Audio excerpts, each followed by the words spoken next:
Happy, happy Halloween, Halloween, Halloween, happy, happy Halloween, Silver Shamrock. Happy, happy Halloween, Halloween, Halloween, happy, happy Halloween, Silver Shamrock. It's almost time, kids. The clock is ticking.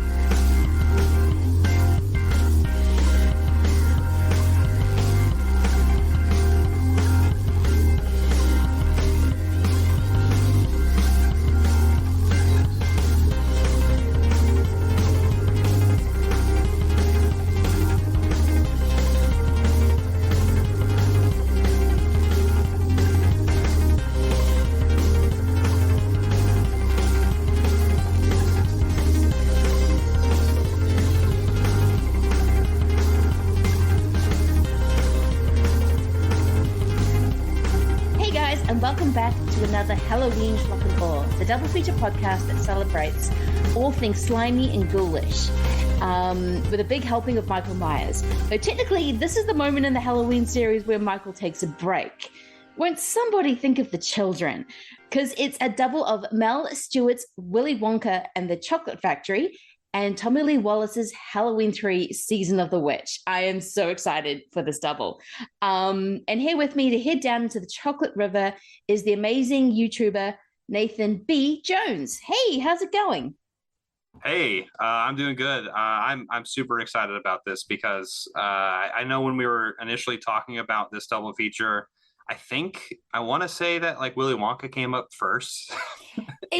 Yes, it did. It sort of came up. I think we mentioned it, and then you sort of go, "Hey, what about Willy Wonka and Season of the Witch?" And I went, "I'm saving that in my back pocket." So when I decided I'm doing a Halloween episode, I'm like, "Well, I have to get Nathan on for this double." And I was like, "Oh no, I don't realize Nathan quite knows how much I love Willy Wonka." I hope it's not just gonna be me nerding out and him just like going, "Oh no, what have I got myself into?" But no, thank you so much for coming on for this. This is going to be an amazingly fun double. Yeah, this one's going to be a lot of fun. I'm excited for the factory shipped horror that we're about to embark on. That's what this entire thing's about. So I love a lot of these connections. So I can't wait to talk about them with you. There are so many connections that I didn't even realize came up in it, and it's kind of amazing. But yeah, I love how both factory tools, you just don't know if you're going to survive or become a blueberry or a robot. Who knows? We'll have to find out which one that is. It's gonna be a ride, and yes, literally down some rivers of stuff. So. Oh yeah. But before that, how is the channel going? You'll be just starting your Halloween season at the moment, I guess. Yeah. So I took a little bit of break in September, so I'm definitely gearing up for the Halloween season. I've been watching some spooky movies. Obviously, we watched both of these movies, which are technically one of them is supposed to be a scary movie, and the other one is supposed to be a musical adventure kind of movie, but also has some horror, which we'll talk about. With one of the most scariest moments in a movie. In anyone's life. Yeah, yes. No, we'll get there. We'll talk about that scene.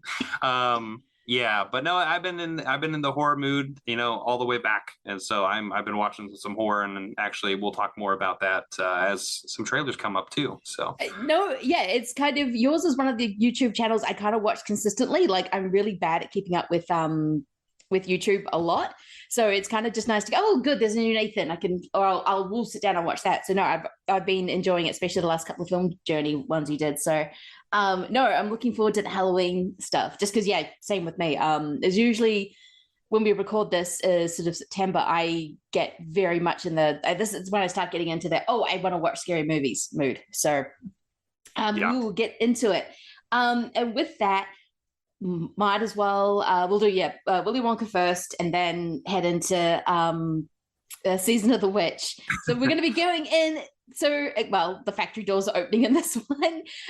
Nathan, if you're going to show a trailer for Willy Wonka, what would it be? Well, I know the viewers or the listeners, I guess, would love for me to say The New World by Terrence Malick. Yes. 'Cause- Yes. I 'cause was of- gonna, actually, I forgot I was going to say, what is your first trailer and why is it the new one? That's right. So for people who've listened to your podcast for a long time, I stupidly said The New World twice in both episodes that I've appeared in. And now it's going to be an ongoing bit. I have to constantly pick Colin Farrell for The New World. Yeah, do. well, That the only thing trailer I will can play. think of, and that trailer will play, and I love it. But that's not actually my choice. So Moonshine. Lips. Lips.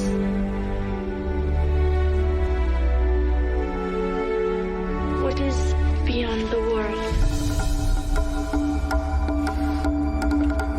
Did you bring any food?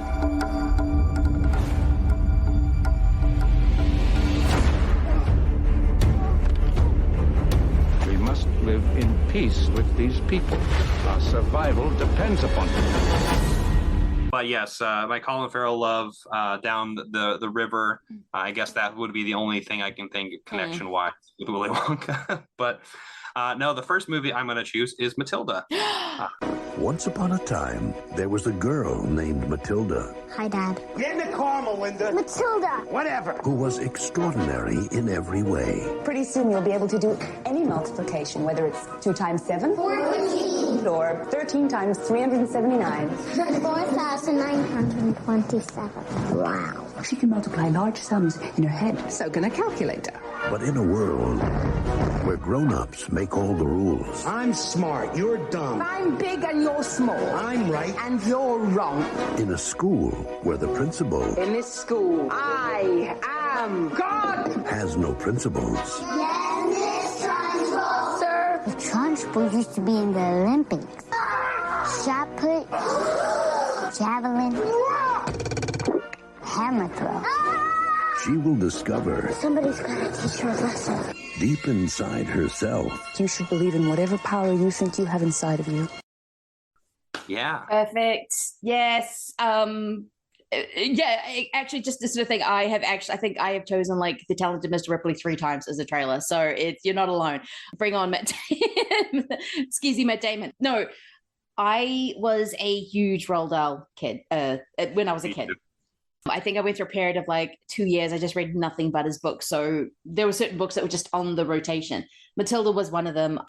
Do actually adore that movie. It was a little bit later than kind of the run I had when I was a kid. So when I went and watched it, I was a little bit, well, I'm a little bit too old for this now. But I do remember thinking you cannot get a better casting for Matilda's dad than Danny DeVito. Yeah. He's kind of perfect. I think he plays a couple of roles in it for me. I haven't seen it for a while. I keep needing to catch up with it again. Well, he directed it and he like produced yes. it. And Yes. He started it, and so it was like his child. Too. I mean, Matilda's not his child, but the movie version of Matilda is kind of his what he pretty much backed up. So yeah, he's perfect in it as he's a slimy salesman of a dad. And Putting sawdust in the engines. Yeah, it works just fine. Yeah. Yeah. Like you're a crook. Yes, you are. That.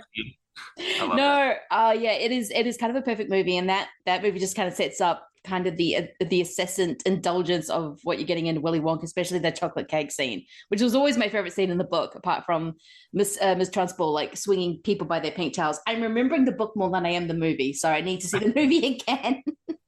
Well, that scene forever lives in my mind too. I mean, just like Willy Wonka, Matilda came out. This came out way later, but I watched both of these movies as a kid, and so with Matilda, I mean, I remember the Principal Trunchbull like throwing the girl out the window with the pigtails, and then Bruce eating all of the cake. I just remember those very explicitly, but also at the same time, like with horror, because like, oh my God, I don't want to ever be in a school where this is what's going on. But then again, then you start thinking maybe eventually if I get bullied enough, I can have magical powers and I can conquer everyone who is making my life miserable. This is kind of the theme that runs on. I mean, I'll get into Roald Dahl rant, but this is kind of one of the things that always struck me for more when I was a kid, is that if you're bullied enough and you think your life sucks enough, you will either become a factory tycoon or you will get magic powers or turn into a rat or something. Something will happen that you will be able to vanquish your enemies. No, that is the absolute perfect trailer. Okay, I'm trying to decide between two movies I watched as a kid that caused me serious kinder trauma. Actually, you know what? I'm gonna go for the main one. I still remember seeing this at a birthday party and being absolutely traumatized, and that is, of course, Return to Oz from 1985. Just how did you get back from Oz? You put them on, and you click the heels 3 times. And then you said, there's no place like home. I know you don't want to go to the doctors, but you just haven't slept the night right through since the tornado. This electrical marvel will make it possible for you to sleep again. And them. My friends are in trouble. I know it. We're in trouble, Dorothy. Isn't that a stolen lunch pail in your hand? Isn't that a chicken in there with you? Chicken! The Gnome King doesn't allow chickens anywhere in Oz. Who's the Gnome King? Who's the Gnome King? This movie is, if you've ever seen this movie, and everyone, especially if they saw it far too young, everyone's just like going, yep, and they're citing about 6 things that gave them nightmares. Either it's the rollers, it's the witch with the changing heads, it's even the friendly pumpkin good dude who always gave me the willies. I'm like, what are you?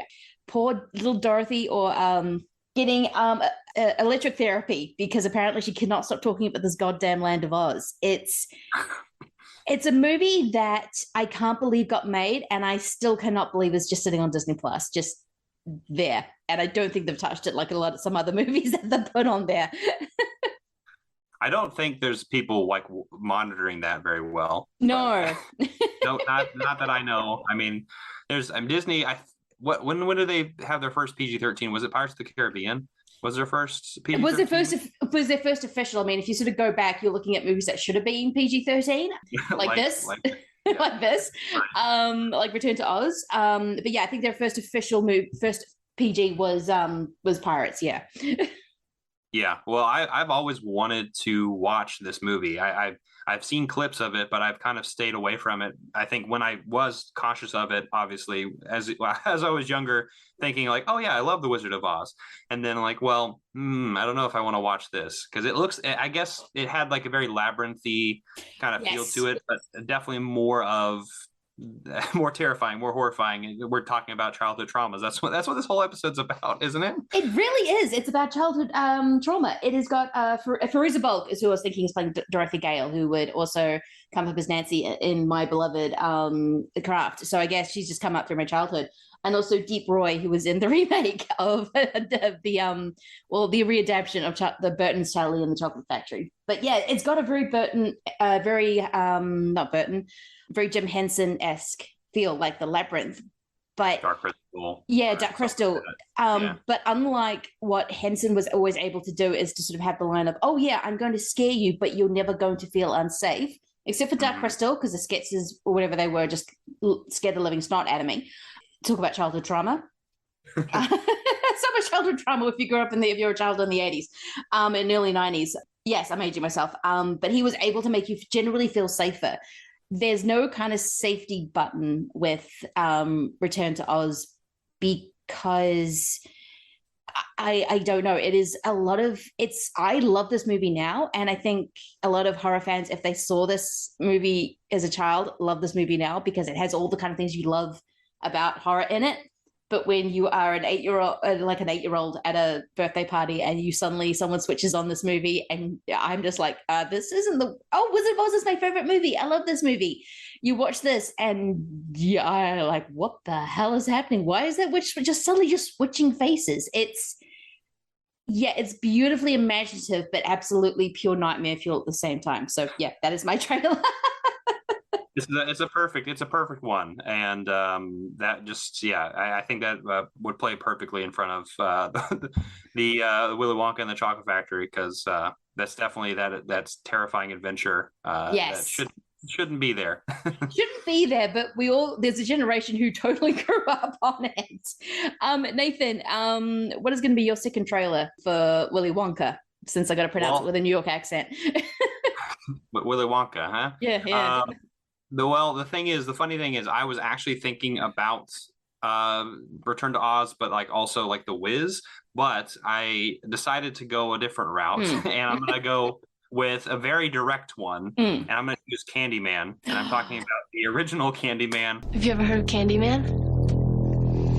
If you look in the mirror and you say his name 5 times.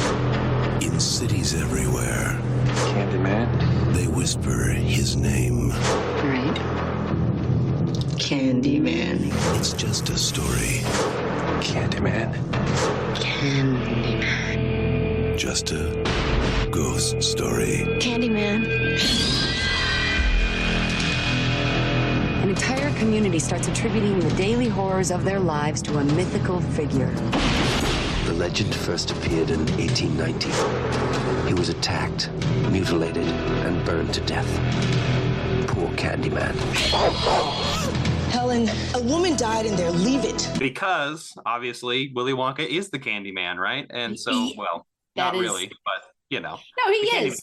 Yeah, no. I mean, there's a trailer I was going to use where there's something of that nature comes up as well. Yeah, no, he is. He's the Candyman. Because he makes the world taste good. I know, he has a whole song at the very beginning of the movie, right in the first opening one. So yeah. I'm sure there's somewhere on YouTube someone's like cut the Candyman song with the Candyman, and it would be horrifying.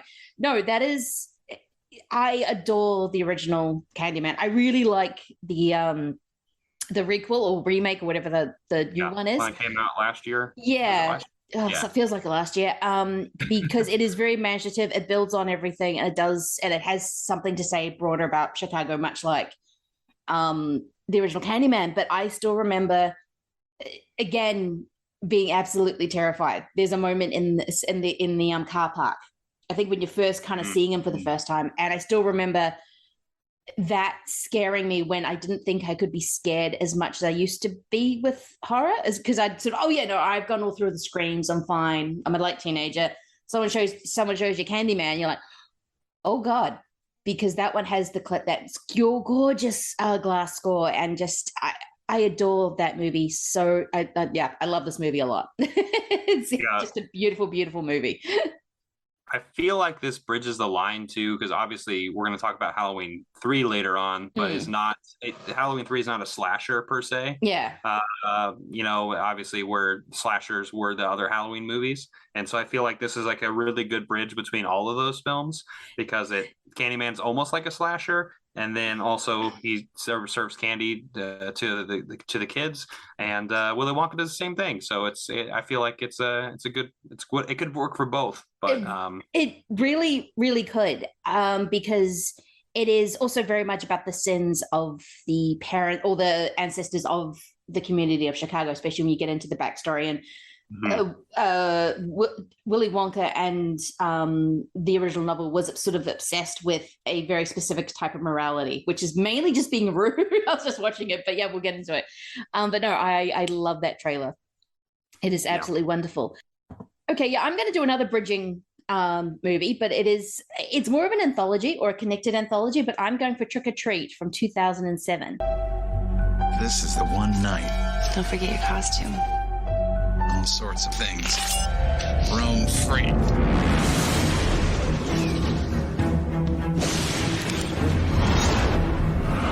The Halloween School Bus Massacre.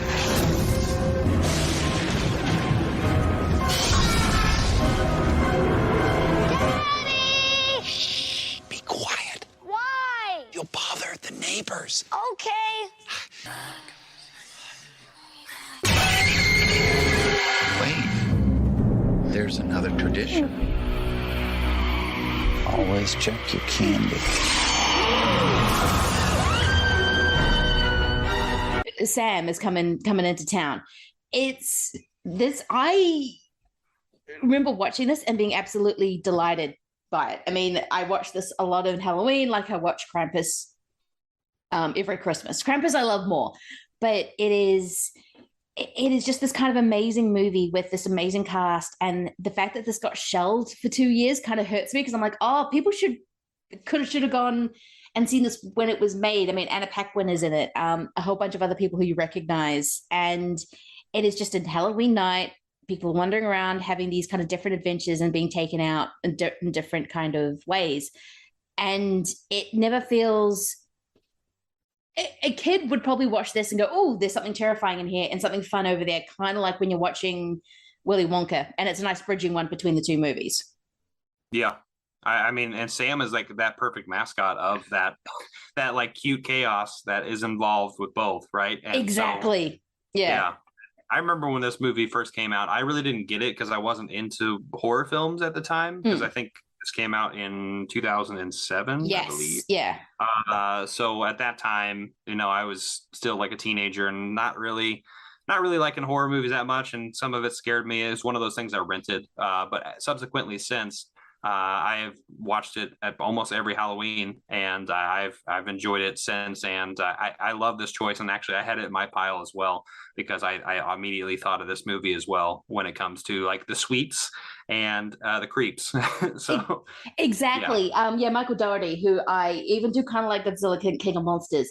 But no, I think it is, you're absolutely right. It's that sort of sweet and sour of that kind of thing. I saw it a little bit later, so that was more in the 2010, actually after more the 2010s, I guess, when I was getting back into horror. So I was sort of watching this going, oh, this is delightful. This is so sweet. And but you're right, it's got those creepy moments, and every time sort of Sam rocks up, it is that cute chaos running through everything. So no, that is going to be my trailer. And speaking of cute chaos, we might as well get into the holy shit, this movie. I keep forgetting every time. I've seen this movie so many times, yet I forget how weird this thing is. And that is, of course, Willy Wonka, because I got to have the A, and the Chocolate Factory. Open it, Charlie. Let's see that golden ticket. Wouldn't that be fantastic? It's not fair to raise his hopes. Never mind. Go on, open it, Charlie. I want to see that gold. Stop it, Dad. I've got the same chance as anybody else, haven't I? I never dreamed that I would climb over the moon in ecstasy, but nevertheless it's there that I'm shortly about to be. 'Cause I've got a golden ticket. I've got a golden chance to make my way. And with a golden ticket, it's a golden day.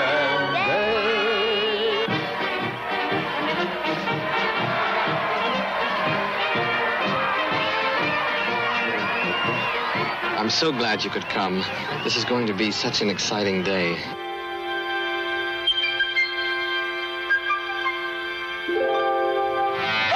Little surprises around every corner, but nothing dangerous. Don't be alarmed. There's no earthly way of knowing He's singing. which direction we are going. When did you also, we were saying off mic, this is also a childhood favorite of yours. Yeah.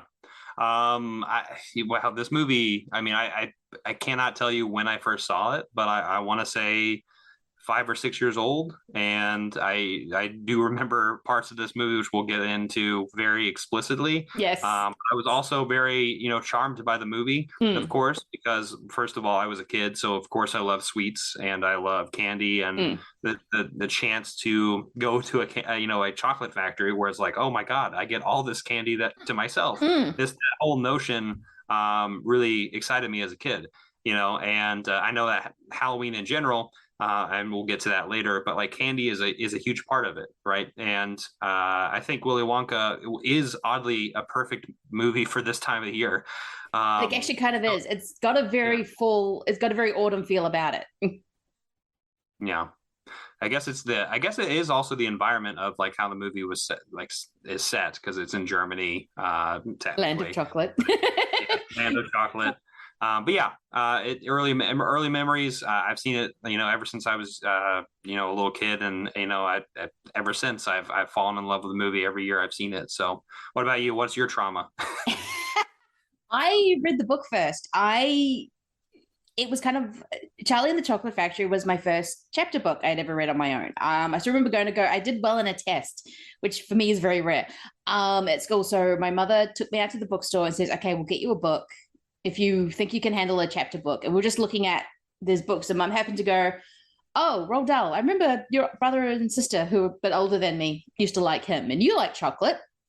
And so I picked up this book, took it home, and became obsessed with the book first. And so when I first found out and then I found out, oh my God, they made a movie of this. This is insane. They make movies out of books. I would have been about 7 or 8. And didn't like the movie because it wasn't book. Like I was that snob, even at 7 years old. They didn't make it like the book, but then I kept renting it, I kept watching it. And then, as we'll get into with the boat scene, everyone's going, yes, we know the kinder trauma is the boat scene. That is the thing I'd always fast forward when I watched it. Or that and Cheer Up Charlie, those two things. Even when the song started, I reached for the remote but like, no, watch it. And yeah, so it was kind of this process of just constantly renting the goddamn thing. It was that and The Witches. I just rented just on a loop. And The Witches also has terrifying kinder moments in that movie. I thought of that movie too. Yeah. Trailer. Oh my God, the girl in the painting. Oh, but yeah, no, it just, and then fell in love with Gene Wilder. And then, because I was actually gonna, if I didn't show Trick or Treat, it would have been Young Frankenstein purely for Gene. Which also had another childhood obsession because I was really into Mel Brooks as a kid as well. Yeah. And yeah, was just one of those movies I kind of has always been part of my DNA, if that makes sense. Like, it's kind of helped create my taste in what I actually like, is very much part of this movie and this book. Yeah.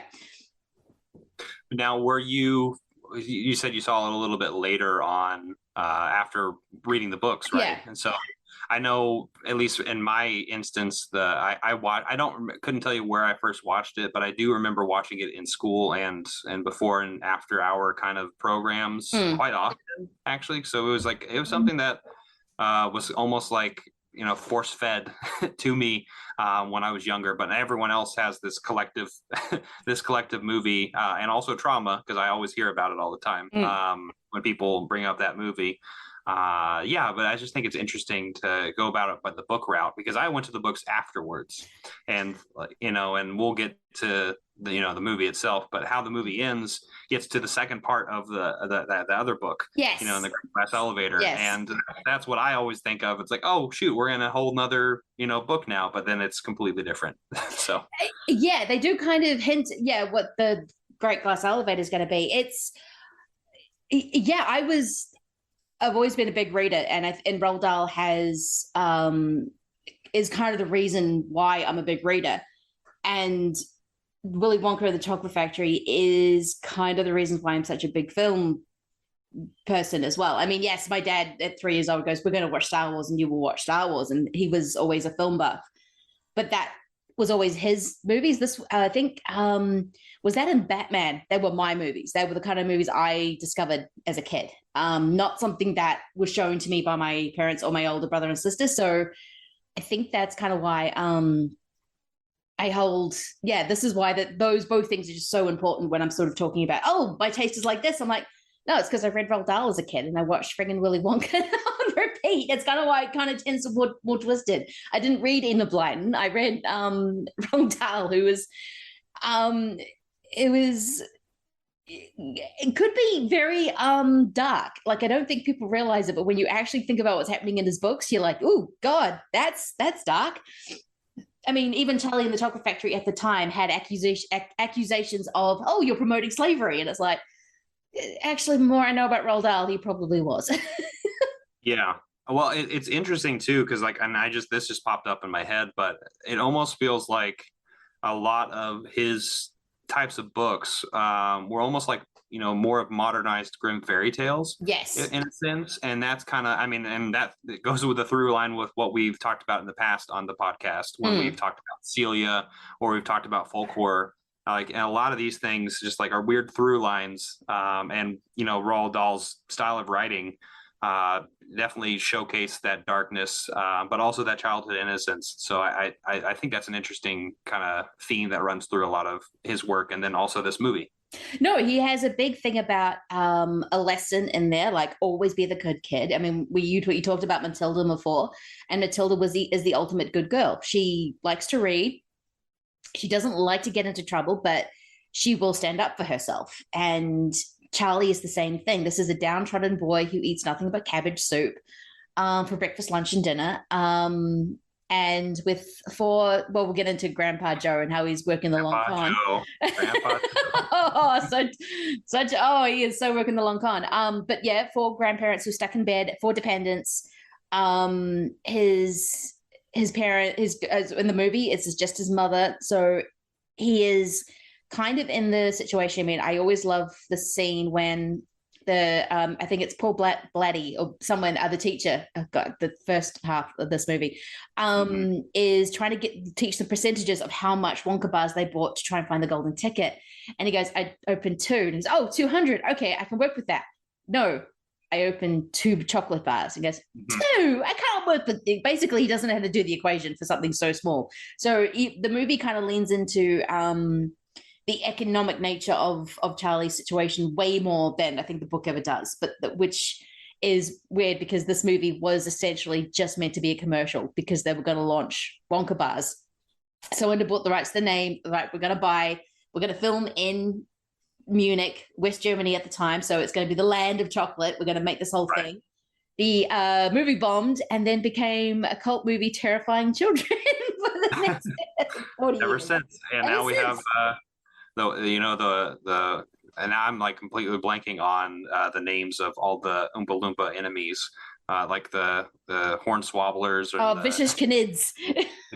Vicious Canids, and all the fun Wonka bar, and that's the cool thing about this movie, and this property in general, is it has so many wacky things that are, it's almost, I mean, that's another through line which we'll get to with the next movie, but it's got this weird supernaturally kind of otherworldly thing going about it. It really does. Sinister, but also at the same time, like, hey, we're safe right now. We're just in a chocolate factory. No, I mean, OSHA needs to be a call. Yes, So- I was thinking of showing Saw 2 as a trailer for that exact reason, because it is this insane man going around kind of deciding which children are good and which children are bad. And the bad children, I mean, I know a lot of people who now say, Willy Wonka was a serial killer and he was absolutely taking out those kids, which is fair enough because you don't actually see what happens to any of them. And he's always hinting that, like, oh, they're going to go to the furnace, or they're going to get into the chopping thing, or they're going to, de-squeeze her. I mean, they sound... Laffy Taffy, yeah. The Laffy Taffy. They kind of sound horrendous. But little boys are very stretchy. So yeah, there's kind of that horrifying thing of when you're a kid, and yes, there's the boat scene, which everyone cites as... We got to talk about it. We might as well just talk about the boat scene. We'll get into the first half versus the second half and Gene Wilder and all the weird stuff, but we might as well just hit the nail on the head and go for that boat scene. As I said, I fast forwarded this thing as a kid. I was not having it. As soon as that bug in the eye, like it's friggin' the Pixies song, that friggin' short film, I was like, no, I'm sorry, no, this is not the movie I wanted. I wanted Augustus Gloop falling in the chocolate river. What the hell is this boat? Which is, again, one of the reasons why I cited it was different from the book. It was such an ass. I was a 7-year-old. I would have loved if there was this boat scene in the book a little bit more explicitly. Me too. Yeah. Well, it would have been cool if you could have, like, how they had like the wallpaper that you could lick to taste the different fruits and stuff. Like you could taste the chaos in that scene if there was like a part in the book where you could literally taste the chaos. Yeah. Just like this is what drugs are. So I mean, it was in 1971, so there was a little bit of something going on there, especially with the imagery and that the way he was like speaking, and it was getting louder and faster and faster. Yes. louder, and just like, and that's what was scary. It was. And he's like, yeah. And there's this distinction between everyone panicking on the boat and he's getting calmer. Like he's just singing that, and no one knows where we're going. No one knows where we're stopping. That amazing song that Gene Wilder just is just kind of just sings like he's on his own. I mean, his performance is incredible in this movie because it's kind of perfectly smart and perfectly unhinged at the same time. But yeah, there's this very cool distinction between him being just calm as anything.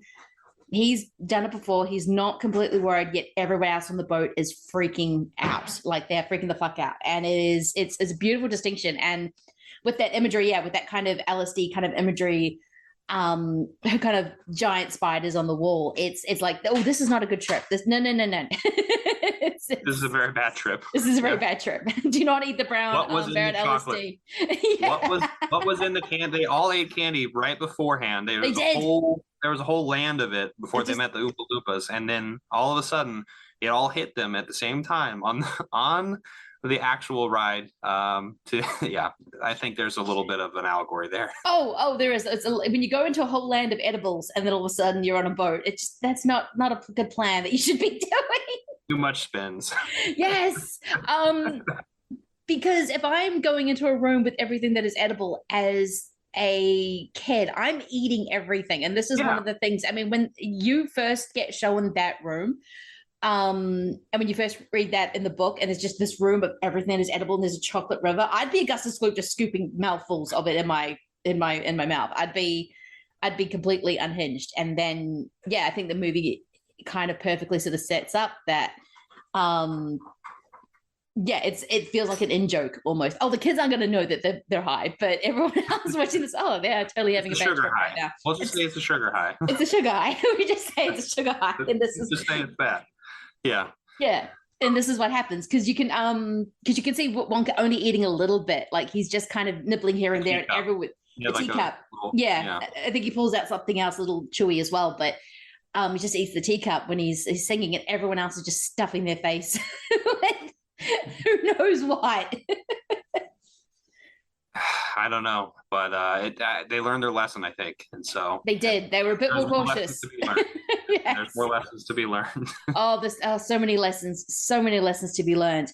When I was sort of watching it this time, it was sort of struck me that this is almost two movies because Willy Wonka doesn't show up to 43 minutes in a 90-minute movie. So you have this huge chunk at the beginning of just being in Charlie's home, his school. That's when you get the amazing song Candyman. Who can make a rainbow, so would you. Actually, no, the opening shot is, I still love it because it's just watching candy being made or chocolate being made. You just see chocolate drizzling over everything.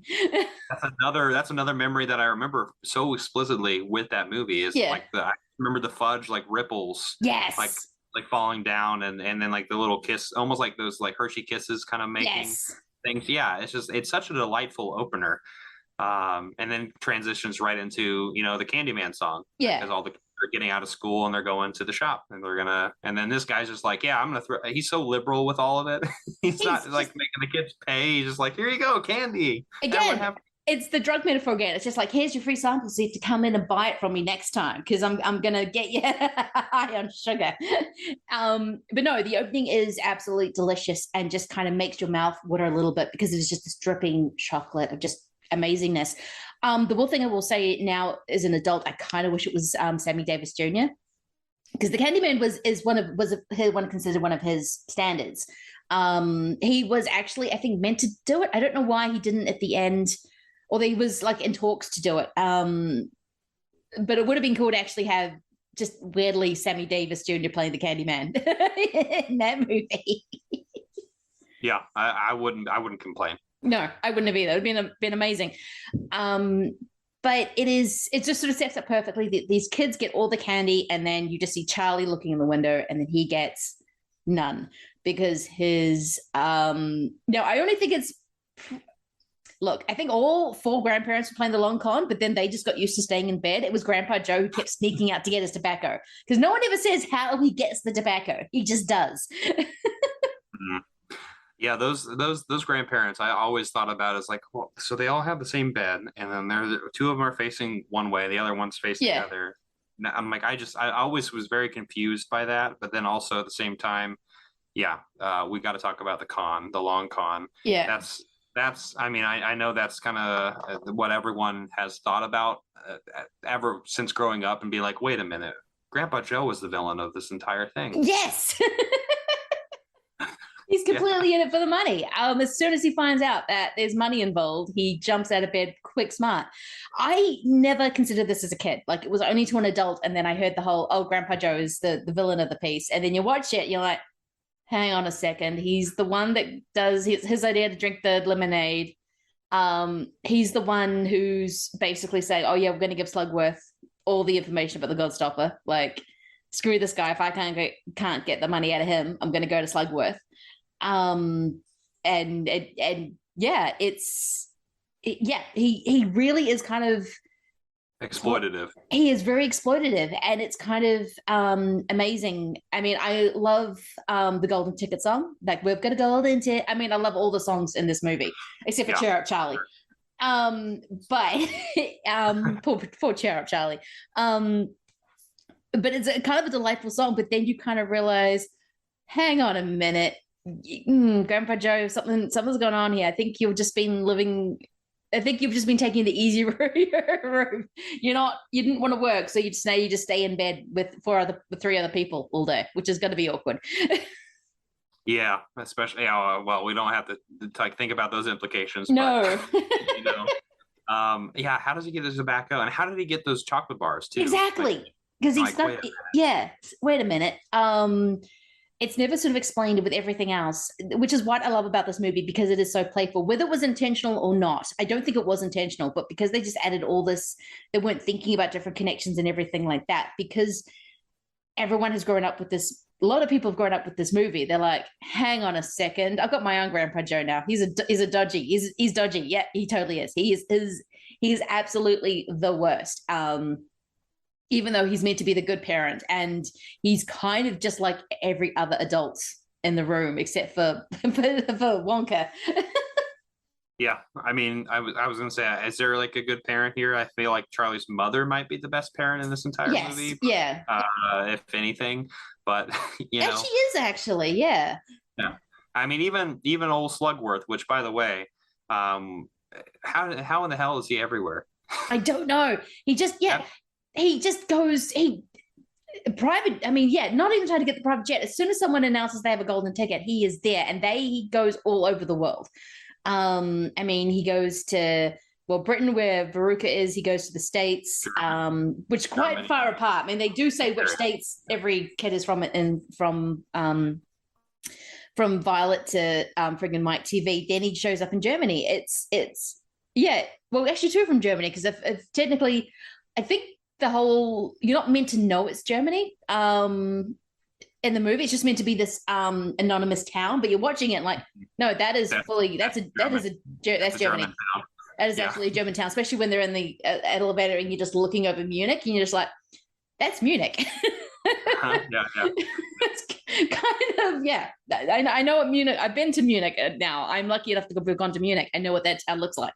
But yeah, it's sort of this kind of meant to be, but you think, so he's like a goddamn freaking, he's like Michael Myers. He just shows up and you're like, how did you that's the through line I was thinking, is like, okay, there's some kind of sorcery going on here, where he can somehow teleport somewhere, and all of a sudden musical cue, and there's a little bit of a danger. That danger note all the time. He's like whispering to the kids. Yes, and he's like, especially when he shows up in the alley when Charlie's just told, like, oh, you need to get home.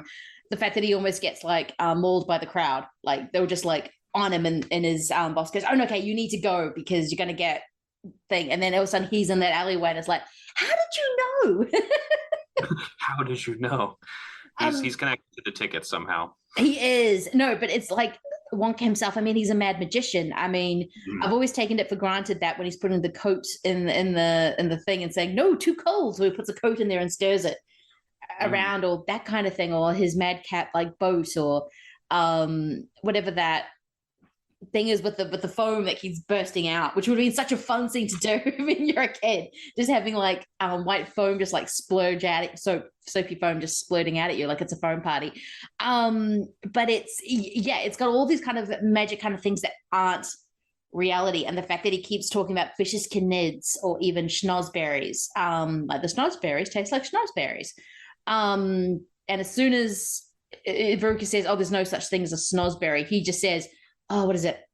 We are the dreamers of the dreams. Oh, we are the music." Oh, I can't remember the quote. I should have written it down. Yeah, we're the dreamers. We are the dreamers of the dreams. Essentially saying, you can just create anything you want, and that is a very kind of magical thing to kind of say. Again, I don't think actually the filmmakers had this in any kind of in mind, but because they didn't, you get all this amazing stuff bubbling up in the movie, and I love it. Well, I guess that's the beautiful thing about kind of that transition between like what makes the book so different from the movie, obviously, is that visual aspect. You would have to heighten that like so much. So, obviously Roald Dahl with his words was very creative and was very expressive and showcasing that. So like, what are they going to do with the movie? They're going to make it a musical, and they're also going to make it as vibrant as possible, as we've talked about with the LSD trip, as with the cathedral room of all the candy, with every edible, and then like the bubble room, and then just every other scene. The set pieces are just immaculate, and that's what makes it such a fun movie to just be involved in this weird, wonky, weird world. Sorry to say that 10 times fast. No, you're right. And as soon as you get into the factory, that's when it starts. I mean, you have the hands grabbing the coats, which is a visual I always love in a movie, like when it pops up in Labyrinth and the French Beauty and the Beast from 1946 or 45. When as soon as you get that hand, I fall. Oh yes, I absolutely love it. And then because all the room is just this amazing collection of just things in there, so you're always looking at something. And that hallway that got smaller, and then you find out it's this. I don't know. There's always something visually amazing to look at. It was something visually happening. You're right, with the bubble room, with the foam, with the cathedral room, with the cathedral edible room, the boat. Everything is so visually popping that it's, especially if when you're a kid, you're always looking at something. Like you're never going to get bored in it. And when you're an adult, you're looking at the bizarreness of it. Like it doesn't make any sense, but because it makes no sense, you love it more as an adult because you're suddenly reading all these things to like, Grandpa Joe's a con man. Willy Wonka's a wizard. There's all this kind of stuff, like he's killing the children and doing he's really like Tobin Bell and he's Jigsaw. They're on LSD. He's on LSD. It's you kind of imprinting all these things onto it that you never did as a kid because you just accepted everything that you saw. But it's not like say the Labyrinth, where it's this beautiful world of imagination, but it all kind of makes sense within the context. You're like, yes, this is this world. This is what happens. It all makes sense because that's what Jim Henson was amazing at when he was creating his kind of these magical worlds. Willy Wonka isn't doing that, but yet it gets better over time because you're able to fill in these weird things and it becomes a much stranger movie than I think when you were watching it as a kid. And it is still a strange movie. Like you're watching it going, that is just weird. But I don't know. It's amazing. I do like, I'm struggling for things. I'm just like, well, I love this movie. So everything's going to work for me. I think you can bring up a really good point too. I mean, this movie obviously is one of the most popular movies of all time. Yes. Which is, it's crazy to think how weird this movie is and how popular this movie is. Like that weird. Did not do well in 1971. Like, no. Yeah. Because I think they only made $1 million more than they actually put towards the movie, which is not a success, Nope. But that's the weird thing about this is like, how in the world did it become this immense powerhouse that it is, obviously, because obviously we would see something later on, like there's actual candy bars, there's Wonka type bars and things like that. And then there's also Charlie and the Chocolate Factory, which came out in the 2000s, and it's zeitgeist. A lot of people know about it, There's another one coming out. Paul King who made Paddington is making another Willy Wonka. So yeah, with Timothée Chalamet, right? Yeah, which I still don't know how that's going to work, but I trust Paul King. Paddington is something and Paddington I trust. Yes, and Paddington I trust. So, but yeah, and even when Tim Burton's Charlie and the Chocolate Factory, even though he said, I'm adapting the book, I'm not remaking the movie, even though he put that weird Christopher Lee dentist thing in there, which I've never, I like Christopher Lee, but I'm like, why is this in this movie? People went, oh, it's not as good as the original movie. And it's probably what I have to imagine, because this was 15 years before video came out. So a lot of movies within the 70s didn't always get transported to video. So what would have happened is that this thing would have had to be shown on TV, at least in the UK and Europe, a lot. I remember getting played a little bit when I was a kid, but then it came, but I remember it was definitely on VHS. And I think once probably kids just could watch it all the time. I think that's when they realized, oh, wait, they're watching this movie. I'm like, yeah, we just like watching chocolate. I mean, that a lot of this movie is it's food related.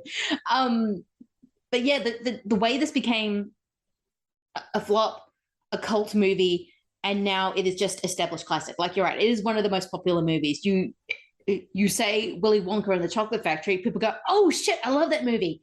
The boat ride fucked me up as a kid. And then that's the thing. Everyone says I'm scared of the boat ride. Yeah. Yeah. It's that one thing. I mean, in kinder trauma movies, there is always a moment in a thing where you're just like, oh God, that fucked me up. Like another movie, a trailer I was going to show, which played on TV almost, felt like every single week, was Chitty Chitty Bang Bang, which actually Roald Dahl adapted that movie because it was a whoever wrote James Bond, Ian Fleming. Yeah, Ian Fleming. Was an Ian Fleming story. And I was thinking, oh, that. And because the child catcher freaked the living snot out of me. I mean, this guy with the friggin' long nose, this battered hair, and he's driving around this cage looking for children. I mean, there is nothing more terrifying. And that is a really long, I could watch it anytime. I think even when I was traveling and I saw it was on TV and I'm like, oh, I know what I'm doing with the rest of the day. I'm watching the rest of Chitty Chitty Bang Bang. And it is, but yeah, it's got that same sort of thing. I'm sort of just a little sad that there doesn't seem to be, only because this is the way I was brought up and I don't know if it was the best way, but kinder trauma was kind of an important part of my childhood. I mean, there were certain movies that I just didn't want anything to do with. I would sort of watch from the hallway, or I would just fast forward those bits. And I don't think those movies are getting made anymore because of that reason. They want kids to sit there and watch the whole thing. They don't want them to go, oh, okay, I'm going to leave, or I'm going to fast forward, which kind of feels sad to me, but only because that's what was my experience of watching movies as a kid, especially a lot of kids' movies. Yeah, no, I mean, this makes me think of one of my first movie memories of all time is Fantasia, which also has very terrifying imagery. Yes. And especially that last sequence, the night on Bald Mountain, that sequence like scared. I mean, I think I watched this when I was 3 or 4 years old. Like that's when I watched this movie, and I remember it so explicitly. But now it's my favorite Disney movie. But it's because of that extreme trauma that I had watching that movie that I love it now. And I think it's strange that something like Willy Wonka, like that scene, or Fantasia, or name them, like, I don't know. I know Stand By Me is not a childhood movie, but it is about children. But I'm sure people. I watched that as a kid. Yeah. And yeah, so these movies all have something in common, where there's something in there that's like, oh my God. I mean, even like Wizard of Oz has, terrifying moments in it. Apparently she never scared me, which is weird because there's always a moment in those movies that would terrify me. But the monkeys never got to me. But I do know a lot of people would just go, oh my God, the flying monkeys, as a kid. Because they are actually very terrifying. I always sort of realize, because I just grew up with this very specific point in The Simpsons, that as soon as I realized that there was a cultural moment is when they became in The Simpsons, like when Mr. Burns tries to unleash the flying monkeys, it doesn't go right. Or when, I can't remember the episode, but there's like an Oompa Loompa somewhere involved in a Simpsons episode. He goes, oh, did you see the Oompa Loompa? Oh no, he was asleep. It was just kind of poor thing stuck in a cage. I was like, oh, okay, so Oompa Loompas are an actual thing. It's not just something I liked as a kid. They're an actual cultural thing. Everyone knows what an Oompa Loompa is. But yeah, it's kind of weird how these things travel through. And I don't think kids are going to lose that completely because Return to Oz is on Disney Plus. They can just click on that when they want. And when I watched it, there was no disclaimer or anything. It was just, hey, kids, go watch the scariest thing you're ever going to see. And that will either traumatize you for life, that you will never want to watch horror, or you'll go, I am now a horror fan. What is this? Mm-hmm.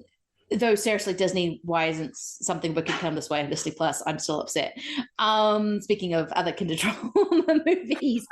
And so they still get availability to it, but it's not the new thing. It's not Minions. It's not Pixar, though that will make you emotionally raw, but it doesn't have that same terrifying element to it. And when you're a kid, you want to generally watch new things unless someone shows you the older thing. Sure. And I don't want to like talk about this ad nauseum because I know that this conversation, stuff like this, back in my day, that whole talk. But I mean, there's like this whole idea of like a transaction. How we view things now as more of a transaction than it is like an event. Yes. And that's kind of where I think a lot of these memories are really built for us when we were younger, is because we watched them at specific times. The environment was, a specific thing, and we didn't have access to rewatch it or over and over again. I mean, I guess VHSs existed and stuff, but there wasn't as much out there to watch. Yes. You know what I mean? And so that whole idea of why a lot of these things stick with us, and I'm not saying that there's not people who are going to listen to this later on, being growing up in the 2000s or the 2010s. There's movies that they're going to watch that are going to be sticking in their mind when they first saw it. That's going to be every single generation. It's going to be every single generation. But just because I was a child of the 80s, and if you were a child of the 80s, there's a weird badge you have of like, oh yeah, I was in the trenches of like when there was no PG-13.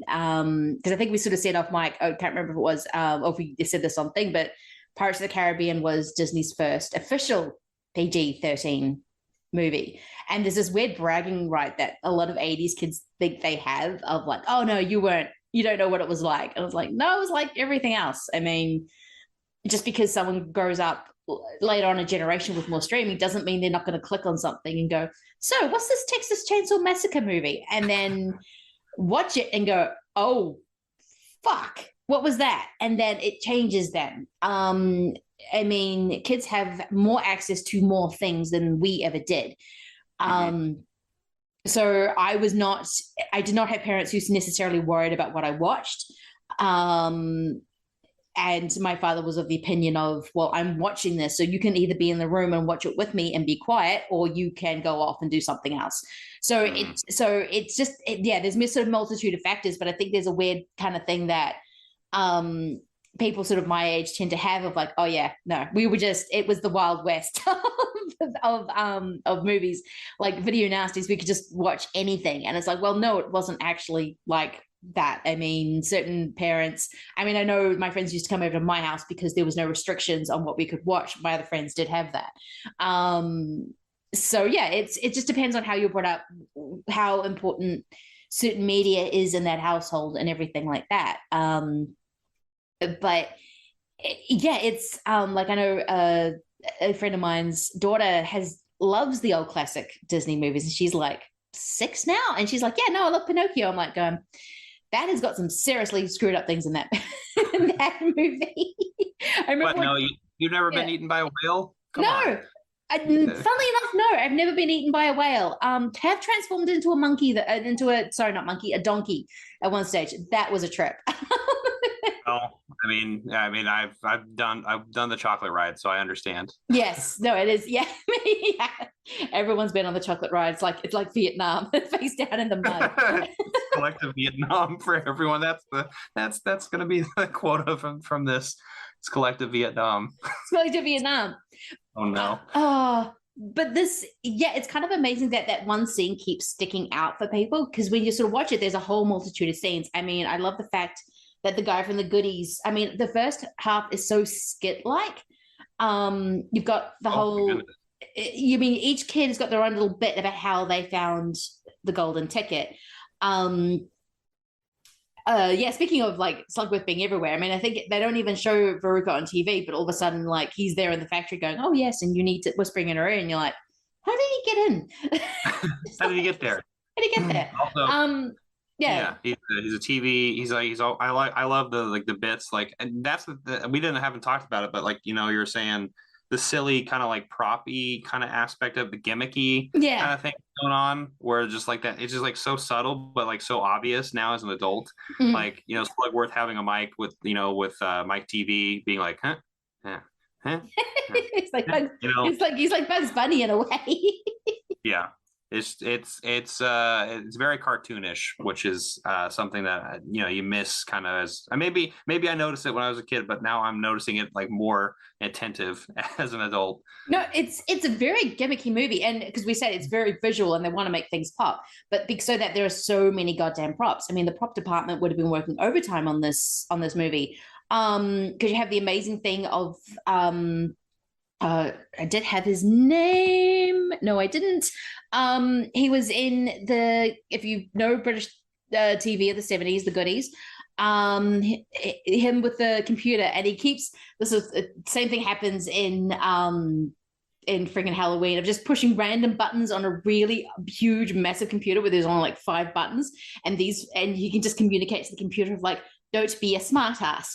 It's tell me where the ticket is. It's Tim Brooke Taylor, who's the doctor who invents this robot, this computer that can tell you where the golden ticket is, and the computer just won't do it. It's an absolute skit, and I love it every single time I watch it. It's just how it's broken up. Then you get into the factory, which is like halfway through the movie. I keep forgetting how long it is before you actually get into the factory. You are literally just like they have it so long. I was checking the time too, and that's something I noticed. I was like, wow, we're like almost 50 minutes into this, and now we're finally going to the factory. And I'm like, wow, that's kind of insane to think about how much has already went through it. And but I think that's a testament to this movie, is because it can fly by because you're having a good time, because every scene is a skit, and so like you're having a really good time with it, and it's pretty seamless. Honestly, the movie also just kind of ends. It does. No more kids. and that's a thing that I thought I made up in my mind, was like, oh yeah, there was definitely a scene where you see all the kids walk out with their parents at the end. That didn't happen. Nope. I don't know why in my head I thought that, because I've seen Willy Wonka probably 20 or 30 times, like actually, and I for some reason invented that, and I watched it the other day, of course, to prepare for this, and that's something I made up in my own head. No, me too. It's definitely that in the book, and I think it might be that in the Burton Charlie and the Chocolate Factory. I think you see the kids afterward. Yeah. This one, no, they're gone. They are absolutely they're dead. Gone. They're dead. They're fully dead. Like, I don't know. If you are interpreting this movie, they are dead. Like, they've gone into the furnace. Very Jigsaw-like things have happened to these kids. very Jigsaw. It's there's no, I mean, when you're a kid, you don't think about it, because this movie is moving at such a quick pace. Like, it's kind of a very smart commercial movie in the sense that it knows it can't lose the audience, or the kids who are the audience. Like, they know they are directing this specifically at children, because children want to go to a candy store where a man is singing the Candyman can. Because that is just everything. I still want that. I still want Gene Wilder singing Pure Imagination at me. Well, I'm getting high on edibles. That is something I want. Like, I love Pure Imagination. It is now taken as this beautiful, sweet, amazing, uplifting song, and then when you actually watch it in the context, it's like, no, he's giving them a warning. Which we might as well get into Gene Wilder's performance. I love him to death, but his performance is incredible. I mean, I know there's the forever gif of the condescending kind of him on his hand just looking at him. But the fact that he openly disdains everyone is kind of in that performance. I mean, the fact that he'll suddenly speak French, or you have German, to have German. No, please have all questions in writing, when he does not want to. And every single time he gets in trouble, he goes, help. help. Like, he's fully aware that, which is kind of, again, works when you're an adult and you realize, oh no, he's just murdering these children. He's just, because there's an open disdain for everyone. And even, it's not until the end when Charlie gives back the everlasting gobstopper does he actually go, oh, you're the one, which again is kind of fucked up when he says, I didn't want an adult who wanted to make their own ideas and how they wanted to run the business. I wanted a child that I could mold to do what I want them to do. And that is such a dark idea. It's like, no, I want a child because they're easier to control. And Grandpa Joe is all for this, by the way. Yeah, this is poor Charlie. I mean, like, obviously we haven't seen the Great Glass Elevator. No. Or what happens afterwards. But yeah, that is a pretty insidious thing going on in the background. But it is that moment where he does give back the gobstopper is quite charming. It is very charming, at least on the front. which is what this movie is, because they weren't thinking about what was happening behind it. They're only concerned with, okay, we have to keep kids' attention span. Everything's going to be bubbly. There's going to be so much happening in this movie that a kid is just going to keep watching it, which absolutely works. And even for adults, I can't stop watching it. But then you're watching it going, wait, did he just say that children are easier to control? What? Or, yeah, we're not actually seeing what's happening to these kids after they disappear. He keeps hinting that it's going to be bad, but it's not going to be a big deal. And he says, you know, we need to stretch the boy. She's going into the furnace. You know, Augustus Gloop is going to go to the fudge room where he might get chopped up into little pieces. But it's ha ha ha. It's very, very funny. And then it's like, actually, I think that's actually what happened to them. Which honestly, I would like an uncut version of this. Yes. Well, I guess it would be kind of like how that new Winnie the Pooh Blood and Honey type of film would play out. A little bit like that, where it's like, oh, how about we resurrect your childhood trauma and add actual trauma to it? I know. I've only seen images of that. I refuse to watch any kind of trailer or whatever that thing is, because I'm like, I don't want to see. I don't want that in my head with Winnie the Pooh. I'm on the similar ilk. Unless people talk about it, then I'll be curious. We'll see. We'll see. I'm curious, but I'm just like going, what are you doing to Winnie the Pooh? Just leave him alone. I don't need a horror version of Winnie. Like, I'm fine. That one. This one is thing, but no, I think this is why this is such a good double, because it does it is a really good gateway horror. Even though I think this was never intended to be a horror. I don't think this was ever meant to maybe to scare kids a little bit, because I don't know how you make that boat scene and not realize that this is going to terrify you. But that's kind of the fun of the movie. Like, it's a big kind of roller coaster.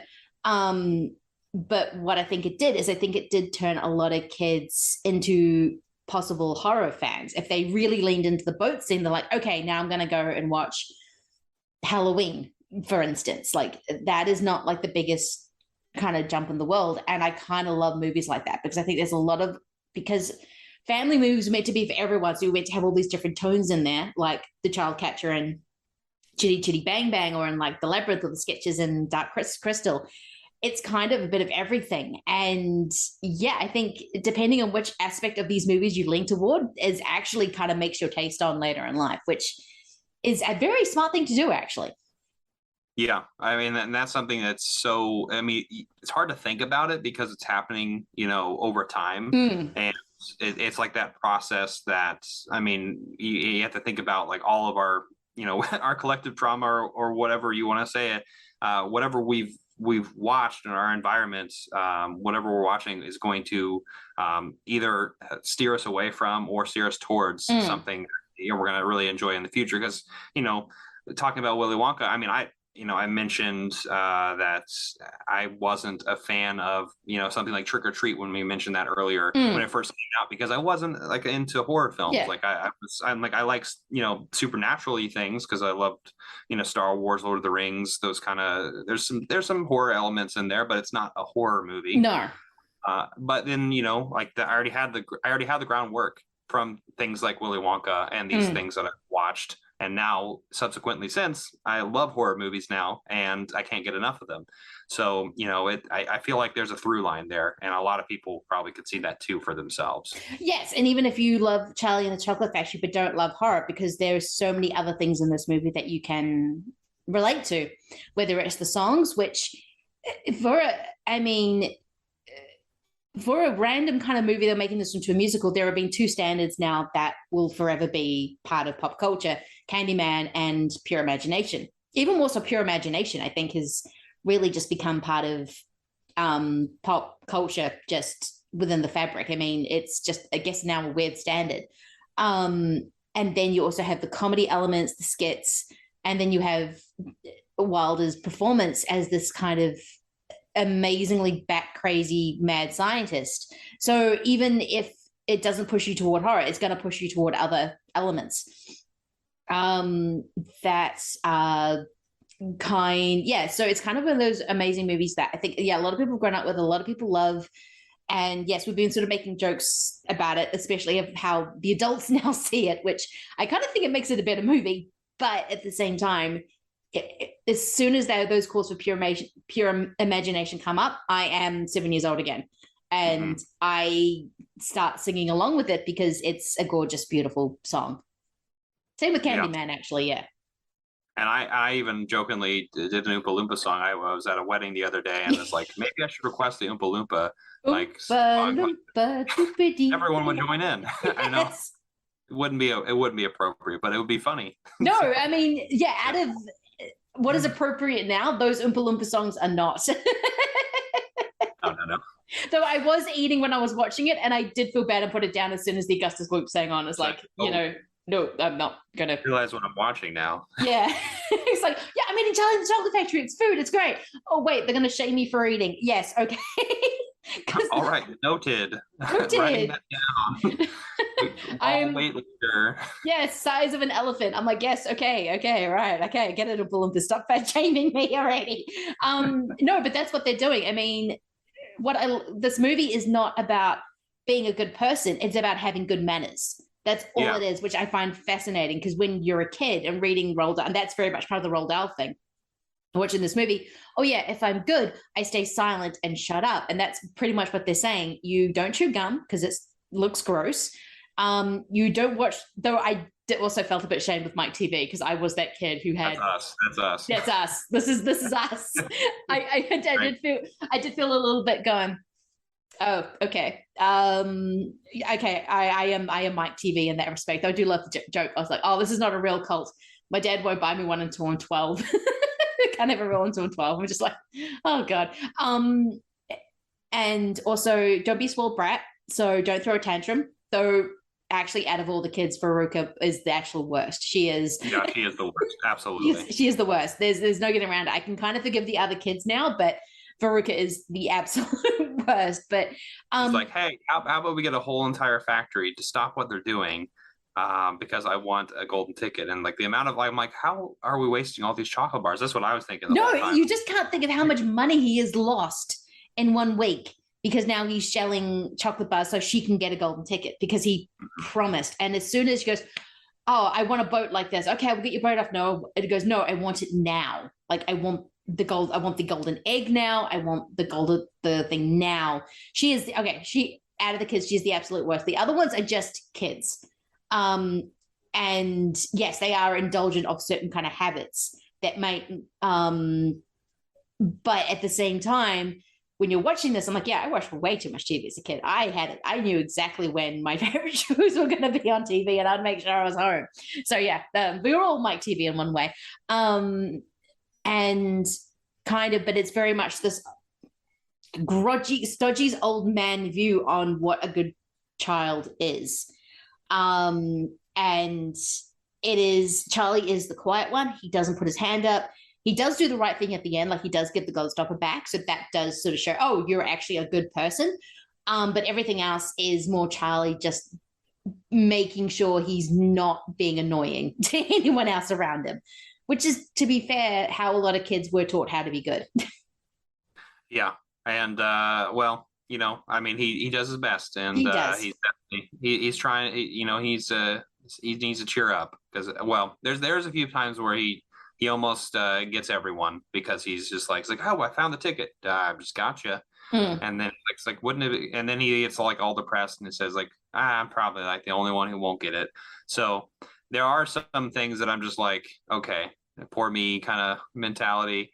A little bit of that sometimes when I was watching it. But obviously, it's a movie about, children. That's all they think about is themselves. And yes. that's the point of this movie. No, so, I mean, the point of this movie is that children think about themselves, and it's which all kids do, and a lot of adults, it's a very easy habit to get into, but it's a process of growing up when you start realizing, oh wait, there's other people around me. I need to start considering them a little bit more. And that's kind of where the empathy comes in. And that's why I do love the Godstopper thing so much. It's because that's the moment Charlie realizes, I'm not the only one in this situation.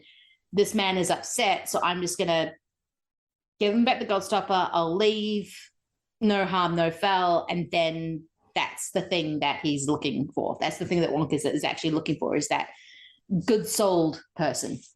The one that has, knows to do the right thing. Now, I won't say empathy because I don't think that was an empathy moment. I think it was just more of I'm in trouble. I'm gonna try and make it right, which again is a very kid thing to do.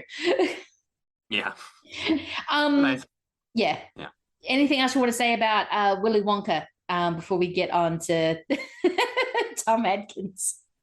Yes, Tom Adkins, that sexy man. We'll talk about him. That sexy manly man of a man. Exactly.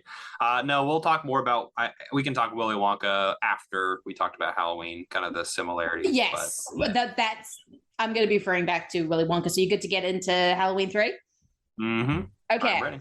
And with that, we are going to be factory doors are opening again, and we're going to be getting into Halloween 3 Season of the Witch. I'm so excited. So excited. 3 more days to Halloween.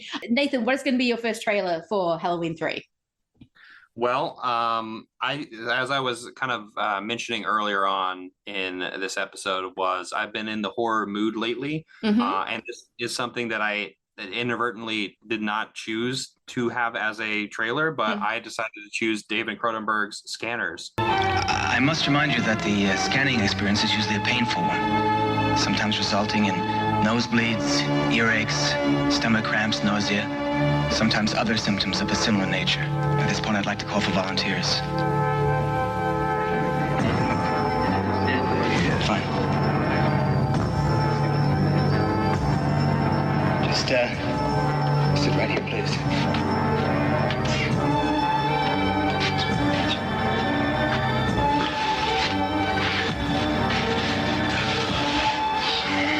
Now, I'd like you to think of something specific. Do I have to close my eyes? It doesn't matter. All right, yes, I have something.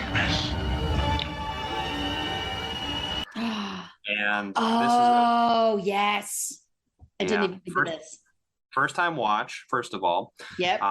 And of course, I could have easily chose Videodrome because, videos with this Halloween 3, we're watching a commercial the whole time. But the reason I chose this one is because it's a little bit more corporation based, which happens to obviously be a main through line for Halloween 3. Oh, yeah. And so with Scanners, it's like, it's this corporation.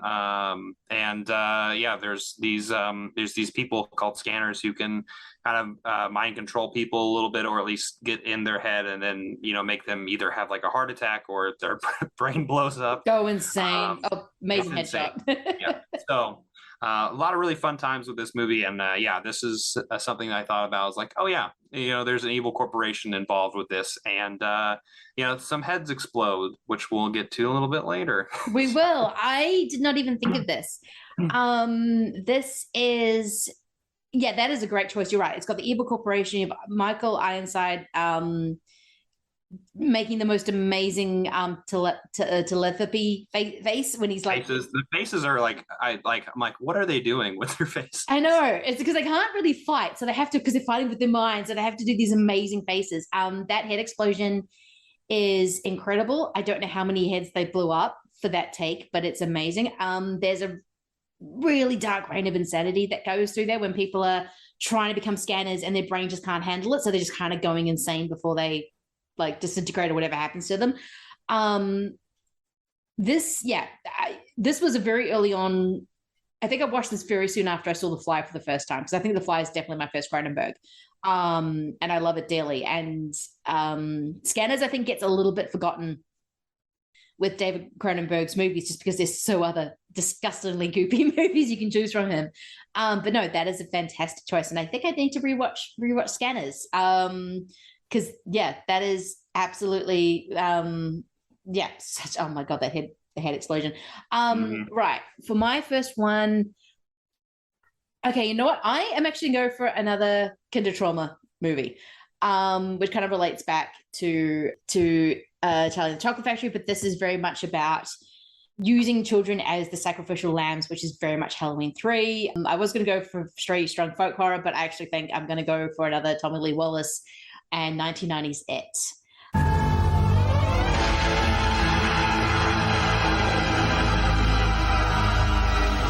Now you see it, now you don't.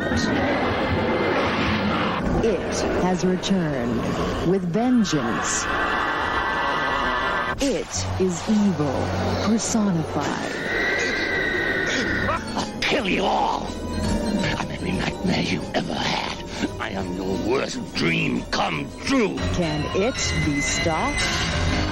It's Stan! It's coming! It's coming!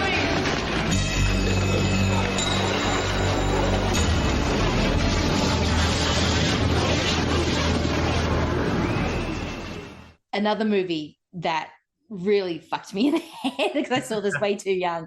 And now Pennywise is one of my favorite monsters. So go figure. I love the cast in this. John Ritter's head seems massive. I don't know why, but him with the beard just makes his head just seem like 5 times bigger. But no, I mean, Tim Curry as Pennywise is what nightmares are made of, and it's delicious. So yeah, I'm going for it. Oh man, that movie scared the hell out of me too. I mean, it came out right before I was born, but I did watch it. You know, it had been on TV. Obviously, It was a TV movie. It had been on TV over and over and over again as the years progressed, and I did watch it fairly young. I remember watching it with my cousins and being pretty scared about it. And I'm like, this is Pennywise and Tim Curry is. That there's a reason why there's these newer It movies that come out, and they're channeling a lot of that energy, but making it their own, I suppose, you know. Yeah, you can't ignore Tim Curry as It. And there's this kind of thing about it is really digging into your childhood fears. It's what I always sort of wish about the It Chapter 1, that they'd actually brought in Freddy Krueger. And which would have totally fit, because one of the things is I was a teenage werewolf is one of the terrors I think one of the kids have. And so to bring in, and they do show a poster of Dreamchild. So it's not like it's your line. So you could have gotten a Robert Englund for a day. But this original, I remember when it kind of came out, it was a big deal. And then it was over 2 nights like these things were. And I just remember being in my parents' room because they had the TV, but standing in the doorway watching it because I was ready to bolt as soon as Pennywise showed up, because I did really love the cast. I mean, when you look at the cast of kids, I mean, it's Jonathan Brandis, but it's also got Seth Green. I don't know, it's got a lot of it's got people. The cast is actually really impressive. I don't know, you forget that TV movies were a big deal, so they did actually get the cast to, I mean, Harry Hamlin, John Ritter, Annette O'Toole. I mean, it's insane. Yeah, I mean, you those are nice little TV memories that we have. Of like those were event nights when those movies came out. So and it was a 2-parter. And it was. So it's great, great choice, and I definitely see the ritualistic childhood sacrifices coming down the through line. Yes, what is going to be your second trailer for Halloween 3? Well, it's a nice segue because you mentioned folk horror, and obviously there's a lot of films to choose from here, but I feel like this one's pretty on the nose. But speaking of child, ritual sacrifice, you got to choose Blood on Satan's Claw. Ralph, look. Oh God, I prayed I'd never see that again. That's what they call the devil's skin. Doctor, witchcraft is dead and discredited. Are you bent on reviving forgotten horrors? How do we know, sir, what is dead? Blood on Satan's claw was like a horrible disease, highly contagious and deadly dangerous.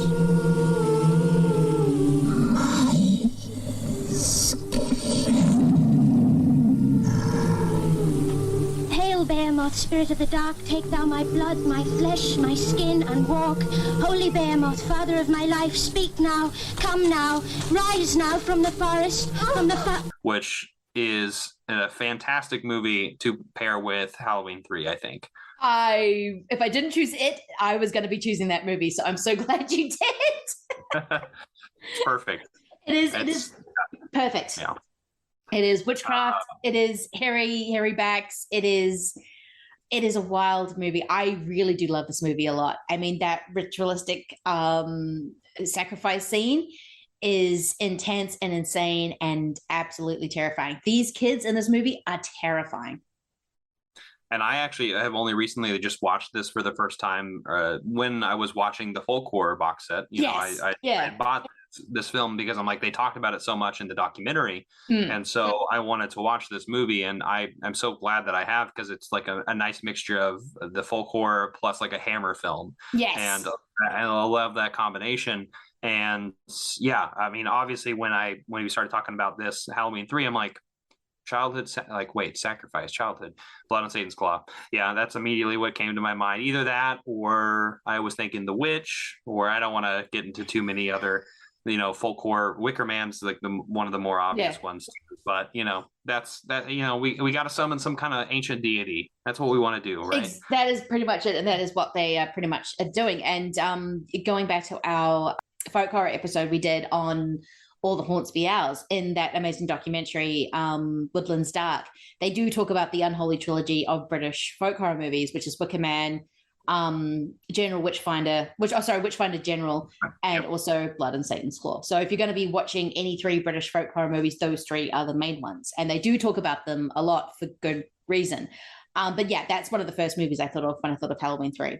Just with that, people, I mean, maybe because we've done that episode and I do have the box set, so folk horror is just in my mind, but I was sort of watching Halloween 3 going, yeah, this is a folk horror movie. I mean, it's underneath all the insanity that is happening on top of it. It's an Irish folk horror movie. It's an Irish folk horror movie. And yeah, I love that, because as we'll get into, this has always been the red-headed stepchild of the Halloween series, even still to this day. I think it's out of people who think what they think Halloween is, when they get to this movie, they're like, oh, what the hell? So no, it's yeah, that is absolutely perfect. I'm so glad you chose that, because that is just that is the perfect trailer for this movie. So for my final trailer, I am actually going to go for Dead and Buried from 1981. 2 murders, Dobbs. Both strangers. 2 murders in a town no bigger than a postage stamp. When you die in Potter's Bluff, expect the unexpected. Hi, just lie still. I'm gonna give you something. It's gonna make you feel even better. Hell is going on in this town? Our killer maniac is loose out there. First murderers, now body snatching. My God, I can't believe it. Potter's Bluff, a nice place to visit, but you wouldn't want to die there.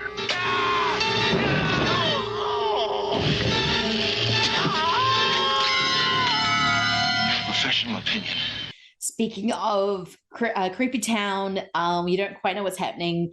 Something very much terrible was happening under the surface, which I actually still don't quite want to completely spoil what's happening in that movie.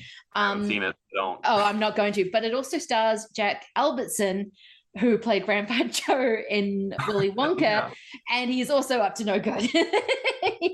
he's also Grandpa Joe. Every time he comes to the movie, I'm like, something's bad's happening in this.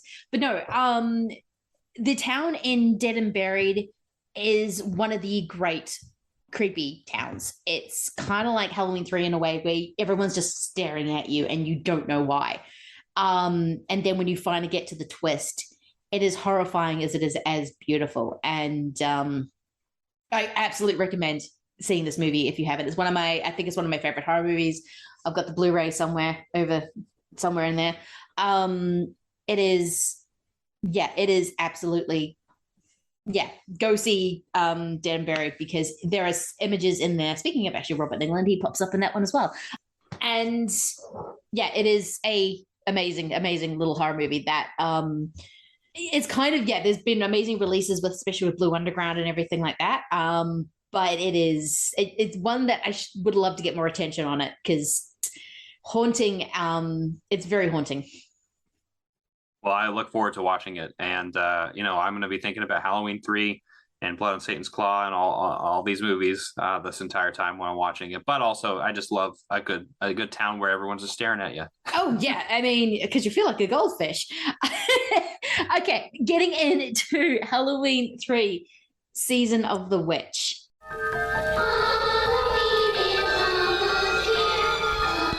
You don't really know much about Halloween. Halloween, the barriers will be down between the real and the unreal. And the dead might be looking in. The last great one took place 3,000 years ago and the hills ran red. Halloween, the children. Do you happen to know anything about this Cochran? All I can tell you, mister, is watch out. He's watching you, friend, I guarantee you that. Trick or treat. Hey, Mr. Cochran, just what is the final process? Fellas, I was just kidding. Witchcraft. To us, it was a way of controlling our environment. Hey!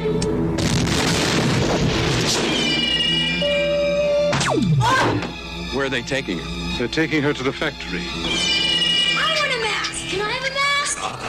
Just what I had in mind for you, little buddy. Why, Cochran? Why? Do I need a reason? I've got nothing here to indicate there was ever a body at all. Operator, this is an emergency. When you look, this movie is beloved within a certain community of people. When you go out of that community, because I remember I had an old neighbor and it was, I'm watching all the Halloween movies. I didn't like Halloween 3 though. And it's like, because it didn't have Michael. I'm like, oh, you need to watch Halloween 3 again and just realize that you don't need Michael Myers. Because I guess this is what it was supposed to be. It was going to be an anthology series, not a Michael Myers series. But since this didn't work, we went back to Michael Myers, which I'm not terribly sad about because I do love Michael Myers. But the O could have been. Did you watch this and was disappointed that there was no Michael? Or did you know going in that this was going to be something else? Well, it's interesting. My memories with Halloween. So, like I said earlier, when I was a teenager, I wasn't necessarily into horror films, and so I do recall watching Halloween, the first Halloween, and quite enjoying it. And then I feel like I saw Halloween 2, and then of course I had seen Halloween 3, but I don't think I had a strong opinion about it. I think it just kind of left my mind. Yeah. And I just this was a weird movie, right? And then, honestly, the last, I would say 5 to 10 years is really resurfaced as something that a lot of people really love, because it's become that cult movie. And then when the 4Ks came out, I guess a little bit before then I had rewatched it and I was like, yeah, this movie's great. And now that the 4Ks are out, this is like one of my favorite Halloween movies. It's this and like the first one. Yeah. Are my favorite too. Me too. I think I was just thinking about that at the moment. It is, it's the original and this movie. I think I watched this when I got back into horror, because I think it's the first two when around the time I saw Scream and Scream 2. So it was kind of in that, I like slashes or like this kind of thing. Fell out of it and then heard about, but the third one doesn't have Michael.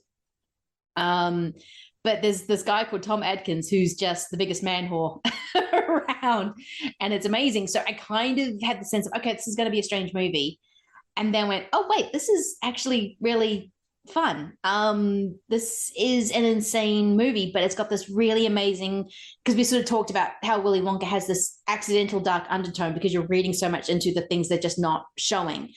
This one has this dark undertone but it's completely planned because it is about childhood sacrifice. It is going back to this weird Celtic holiday of welcoming the harvest, and it's going to then, you could probably read into what they do with the cult of Thorn later on in the series. But it's essentially Irish druids who are corporatized and now trying to sacrifice all the children of the world for this 3,000-year ritual. It's kind of, when you kind of realize the whole kind of folk horror underneath, it again makes it a richer movie because you have this insanity on top that makes no sense. I mean, the bum in this movie is my favorite thing in the world, because he's reliable and unreliable at the same time, but his introduction is, can I have a drink? I have no diseases. It's like, what? The one bum in town. You can tell he's the only one who just started to hang around cursing Cochrane. I just immediately love what happens afterwards, because it's like, there's no way this is the first time he's ever said anything like that. Oh no, because he's so confident in the fact that he's like yeah. He's like, well, we were here before and we tried to get jobs and we didn't get jobs. They're all outsourced. He's like, he sucks. You know what? I'm sure he hears me right now and I don't care. And then all of a sudden, boop, next scene. Oh, it's the he's been saying that every night. Like, he's been going, this is the last Halloween. It's June. I don't care. It's your last Halloween. And then that's because it is going to be the night of the thing. They actually do take him out, but it is, he's kind of incredible. No, it's kind of like Amazon going into a small town and just taking up all the farmland to build warehouses, which is happening now because just how we shop now. They're kind of going in and kind of destroying these taking over these communities, which you've got the feeling that Cochrane did with his mask factory, which, yeah. Oh my God, you have the pumpkin, and it's, oh my God, it's got the shamrock. It's got the shamrock on the back. I didn't try to take it off. I didn't want. You didn't put it on when you're watching it, because that whole, I only realized now the shamrock lights up when you're watching the commercial. Yeah, so those masks are iconic. So yeah, I mean, the fact that they even showed up in Halloween Kills, just as a remember, you like Halloween 3? Yes, I like Halloween 3. Start reminding me of movies I like. Halloween Kills. But no, it is very iconic now, and anyone who loves the Halloween season loves those masks. And I was watching it going, yeah, as a kid, I would have totally wanted one of those masks. If it was on being advertised, I'd be like, yeah, no, I don't want the shitty convenience store mask that my alcoholic deadbeat Dr. Dad bought me. I want the one with the shamrock label on it. I got you this one. He's got like a paper bag. He's like, here you go. Oh my God. Like, no, they're not. No. I mean, I wanted either this or the Goosebumps masks. Yes. Those are the masks I wanted, Oh, Dr. Chalice is the worst dad on the planet. I mean, he is constantly getting out of seeing his kids. He is constantly he wants to go on a sexcapade with Stacey Nelkin, who is the weirdest looking woman. I don't know. Every time I think if this movie did this commentary years ago, and I can't remember who said it, but she said she looks like a Monchichi, and I'm just like, now I can't stop seeing it as a Monchichi. She's just, seriously, her eyes are huge, and I know actresses, they prefer to have large eyes, like Anya Taylor-Joy, who's got these massive big alien eyes, and you're just looking at her like she's from another planet. Stacey Nelkin's take up half her face. She looks like a manga character. She's great in the movie. I love her, but every time I stare at her, I'm like, you're not a human being. Of course you're a robot. That is what you are. You're not any way, shape, or form a robot, which is another thing I love about this movie. It just keeps going. When it should have ended, it's just like, nope. There's so many layers to this movie. Yeah, I guess do you want to go at the beginning? Might as well go at the beginning with a man who's running for his life. Gets to I love the convenience store guy. He wants nothing to do with anything. Like, he's just like, this is all white people stuff. You guys are crazy. Yeah. Leave me alone. They keep bothering me. But I love that opening. I love the score to this movie. John Carpenter is amazing. Just that is just so great. It kind of reminds me a lot of his other sci-fi movies, which this kind of is. So he's kind of bringing that element of, no, this isn't Halloween, but yeah, the guy getting squashed with the car. Techno, yeah. And then of course, so he's in hospital, and then we meet Dr. Chalice. I'm not gonna lie. I would say I would not sleep with Dr. Chalice, but if he moved the moves on me, I don't know if I'd say no. Yeah, I mean, it's I guess it's pretty explicit. It would be like, yeah, of course. It's like, oh, well, I was like, where do you want to sleep tonight? That's a stupid question. It's just like, oh, stupid question. I was like, oh, wow, this came out of nowhere. That's what I was thinking, is like, okay, here we are. No, he's subtly sort of saying, oh, we should stay in a motel room. We should do this, pretend to be a couple. Like, he is definitely needling, and she's fine with it. Like, she's obviously He's old enough, is what she said, which is I'm older than I look. Oh my God, that line! I was like, oh God, no. You need to ask the age before you have sex with her, not after. Yikes! Yikes! No, I love the fact that he's clearly slept with every single nurse, a technician, in the hospital. I enjoy the fact that he's like in Halloween 2. Chris and I discussed how drunk the doctor was. That doctors in this world just are always drunk. The fact that he buys his kid's mask when he is buying his bottle of daily whiskey. He's kind of an endearing character. I mean, he's doing everything for the wrong reason. He is selfish. He is only helping Ellie because he wants to have a sexcapade with her. Like, that's his motivation. He kind of wants to know what happened to her father, because he died in very horrific circumstances, with this weird Men in Black guy just coming in and breaking his skull, as I think the line is, oh, you need a little bit of forearm strength, if you know what I mean. Everything's a sexual innuendo in this movie. I love it. But yeah, it's kind of a movie that starts off weird. So when you're watching it, you're like, what the fuck is happening? I don't understand. This is what am I watching? And then it starts turning into a movie where, like, that the sexcapades continue, and you're suddenly in another town trying to figure out about these kid masks that are in the background the whole time. Yes, because there's these commercials that are very gimmicky, but also very catchy. I still have 3 more days to Halloween. I still have it stuck in my head. It's always stuck in your head. Like, yeah, it's always. Yeah, it's a really good job. I mean, John Carpenter just did a really great job with the music in general. But that jingle, I don't know how, if he did it or Alan Howarth, who with him did that. But like that jingle is iconic because it's so catchy, and that's another through line with Willy Wonka. Is like, you can get those catchy songs. Yes. But going with that, the kids are super excited. They're not happy about those masks, but they want these other masks. The witch, the skeleton, or the pumpkin. Yeah. All have silver shamrock. That is the company that puts it out, but they want to meet them all on Halloween night for some weird reason. Yeah, because there's a big giveaway event. They never say what the giveaway is. You never know what this thing, but they want them to wear them and at 9:00, and you're gonna watch the commercial again, and they think there's something going to be happening afterward. Of course, what happens afterward is that snakes are going to come out of your brain. But it is that scene. When I watched it, I'm like, oh wow, they actually are going to kill the kid. Jesus.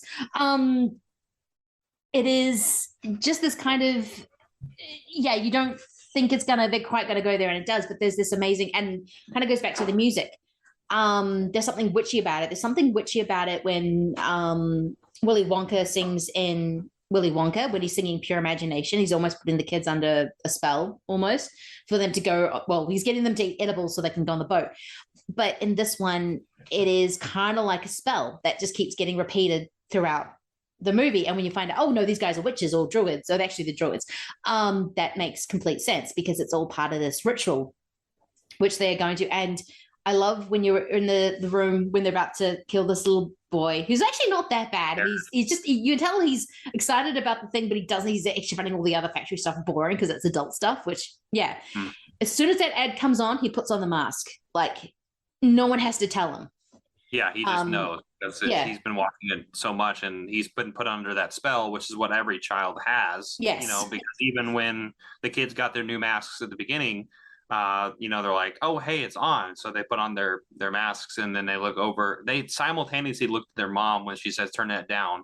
And that part scared me. I was like, they simultaneously looked at her, and then I was like, this is because they're a part of that spell right there. And it's almost like only children really can hone in on that and really understand that. So yeah, it's almost time, kids. The clock is ticking. The clock is ticking. It's almost time. No, it is. It's because when you're a kid and you have the thing that you're watching on TV, you will go get that thing. It's like when I was really tiny, I loved Care Bears. So whenever I'd watch Care Bears, I'd have my Care Bear. Or I had Ninja Turtles figures. So every time Ninja Turtles came on, I'd have my Raphael figure next to me. It's a very kid instinct to... which is why the likes of those shows did so well, because they could go, well, now you can have the toy and you can watch the show. It's a very basic marketing thing that they learned very, very quickly. Like, say, with Star Wars, it's like you watch Star Wars, you'd have your whatever merchandise you sort of had. It's an insanely smart marketing tool that has been used over and over and over again, and still happens. I mean, a kid has a Minion toy, they're going to watch Minions. I know He-Man was a show to specifically sell the toys that they had made, not the other way around. I think it was. I was watching The Toys That Made Us, or whatever that thing was on Netflix. But yeah, it's this interesting idea. And the fact that they turned it into a spell is so freaking creepy. It's brutal, though. I mean, I love it. I mean, we've talked, obviously, about folk horror. You know, which this is it. This is it, yeah. And like that's the thing. It's like that. I think that's the reason. One of the reasons why I've fallen in love with this movie is, one, it's different than the other Halloween films. Yes. But two, it's got this and like I actually, just to kind of go back a little bit. I've talked to a few people in my life just the last few weeks, you know, telling them like, you know, they're asking me like what I'm doing over the weekend, and I was like, oh, I'm talking about Willy Wonka and Halloween 3. And they're like, what's Halloween 3? And they're like, it's not Michael Myers. And then I explain just a little bit of it, but then I get to the end where it's like, oh, by the way, they're doing this whole commercial thing so they get all the kids on for this big ritualistic sacrifice to summon this ancient deity. And they're like, what? and then I'm like, yeah, it's I mean, for me, it's just like, that's insane, but like that's such a cool concept to think about, especially with this whole marketing thing. I mean, that's what a through line for Willy Wonka, and this is this whole merchandise marketing addiction to candy, sugar, whatever it is, it's there. It's also the lottery as well. I mean, with Willy Wonka especially, I didn't bring it up, but the golden ticket is like running the lottery ticket. You go and you spend all this money on the hope that you're going to get this one thing. And the golden ticket is now shorthand for winning 1 in a million. And this in Halloween 3 is doing the same thing, but you don't know what the prize is, because the prize is a snake out of your head turning into insects and snakes, which I love. I kind of forgot how the mask disintegrated where you're watching the boy and it just encloses on his face. I forgot you saw his eye. Like, this movie goes hard and child murder is a hard thing to do. So you either have to go hard with it or you have it off in the background. And this one's like, no, this kid's head is just melting. Yeah, it's the exact opposite of Willy Wonka with the background murder of the children. And this one is very explicit. And I guess we're lucky enough to only see one kid and his parents die. But then, I mean, there's other gruesome things because there's robots in this movie. The added thing of the robots. And the robots are brutal. And they you know, like I mentioned earlier, one of them, you know, the person who was running at the very beginning, he gets his face like kind of like caved in, his nose broken, and like into his skull. Yeah, and you see that happen. But those prosthetics are like really cool to see that actually happen. No, it is because the camera just stays on it, and you just see him like stick his fingers in his eyes, but he's actually just basically pulling his skull off his brain. I don't know. It's a brutal way to die. That would not have been pleasant. And those robots are absolutely brutal. I remember when I was loving the sorcery, loving the witchery, loving the whole thing. But as soon as the robots came into play, I just remember started to giggle because I was already giggling at everything that was happening in this movie. But that was just this added thing of like, okay, now they've got robots. What the hell is happening? Where did the robots come from? Oh, it's an ancient druid, companion. They always built robots with their rituals. I mean, it's pretty obvious. Yes. Oh, yeah. Yes. Very obvious. They all have robots. But I love the whole idea. I mean, the granny that was from like the 1770 thing, just knitting, and Tom Aikens is shaking her to go, where is she? Where is Ellie? And then the head just falls off, and it's like, whoa, okay, now we're dealing with. But no, I love the whole Men in Black aspect of the robots, how they're just very quiet, very expressionless, wearing suits. And you have the technician, poor woman, going, they just mixed up the samples. They put the car samples where the body samples were meant to be. Because, like, yeah, there was no human being in that car when it blew up. Yeah, that there are some pretty interesting concepts at work here, and I love the mixture of it. And I think it would have been really cool to see this as more of an anthology series. Yes. I think, as we kind of mentioned with Trick or Treat in a weird way, you know, like things along those lines are always really cool to see with this. And I hope, you know, obviously with I guess this last Halloween movie that's coming out, you know, next year. Or I guess at the end of this year. End of this year. Now it's coming out halfway through October. Yeah. I don't know where I'm at right now, but apparently that would be really cool to see something. Maybe they don't have to return to something like this, but you know, I mean, if they decided to, you know, revive it again, how about we do something else? You know. I hope they do, actually, because I think this was a great straight sort of, oh, you like Michael Myers, here he is. But if they were going to reboot Michael Myers, make it much more witchy. Though in saying that, I'm kind of hoping Kills brings back Cult of Thorn. I love the fact that the Druid cult element kind of wormed its way into the series as a whole, even though when Halloween 3 came out, it was a massive bomb because everyone just went, where's Michael? This isn't a Halloween movie. Because the first two movies were such a big success that you couldn't, unfortunately, you couldn't go back and turn this into an anthology because Michael Myers is such a powerful figure. But I do like the way time you get to 5 and 6, there's that Druid element of, oh no, Michael is supernatural. He's a supernatural being and he's being powered by Druids. I do like that idea. So maybe Kills will go in that direction. I'm not 100% sure of that. I've been wrong at every single time what I think that a Halloween movie is going to be. But no, if they reboot it, yeah, bring back more druids. There should be more druid horror movies, actually. It's a lot of witches, but not many druids.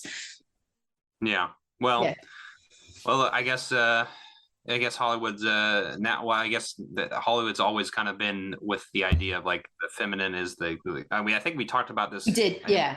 Yeah, and like that feminine aspect is a little bit scarier to society than, you know, what we would see with, you know, with druids or, you know, men or women could be druids, but you know, that concept. It's more of the iconography. I mean, because to be fair, Cochrane is a man in a suit for a lot of it. He's not particularly he doesn't particularly he seems dodgy, but he doesn't seem particularly scary. And until the end when he's doing the whole, and I stole this like 3-ton thing from Stonehenge to do this thing. And that's when he gets a little bit creepier, when you know he's just being in his factory building robots and killer masks that will kill you. It is that kind of powerful kind of thing when those images come up. Before you know, he's just a guy in a suit going, I'm a dodgy salesman. Yeah. And this leads me to think, I mean, I don't know if we're ready to talk about it, but I absolutely love this ending of this movie. Oh, like, I do.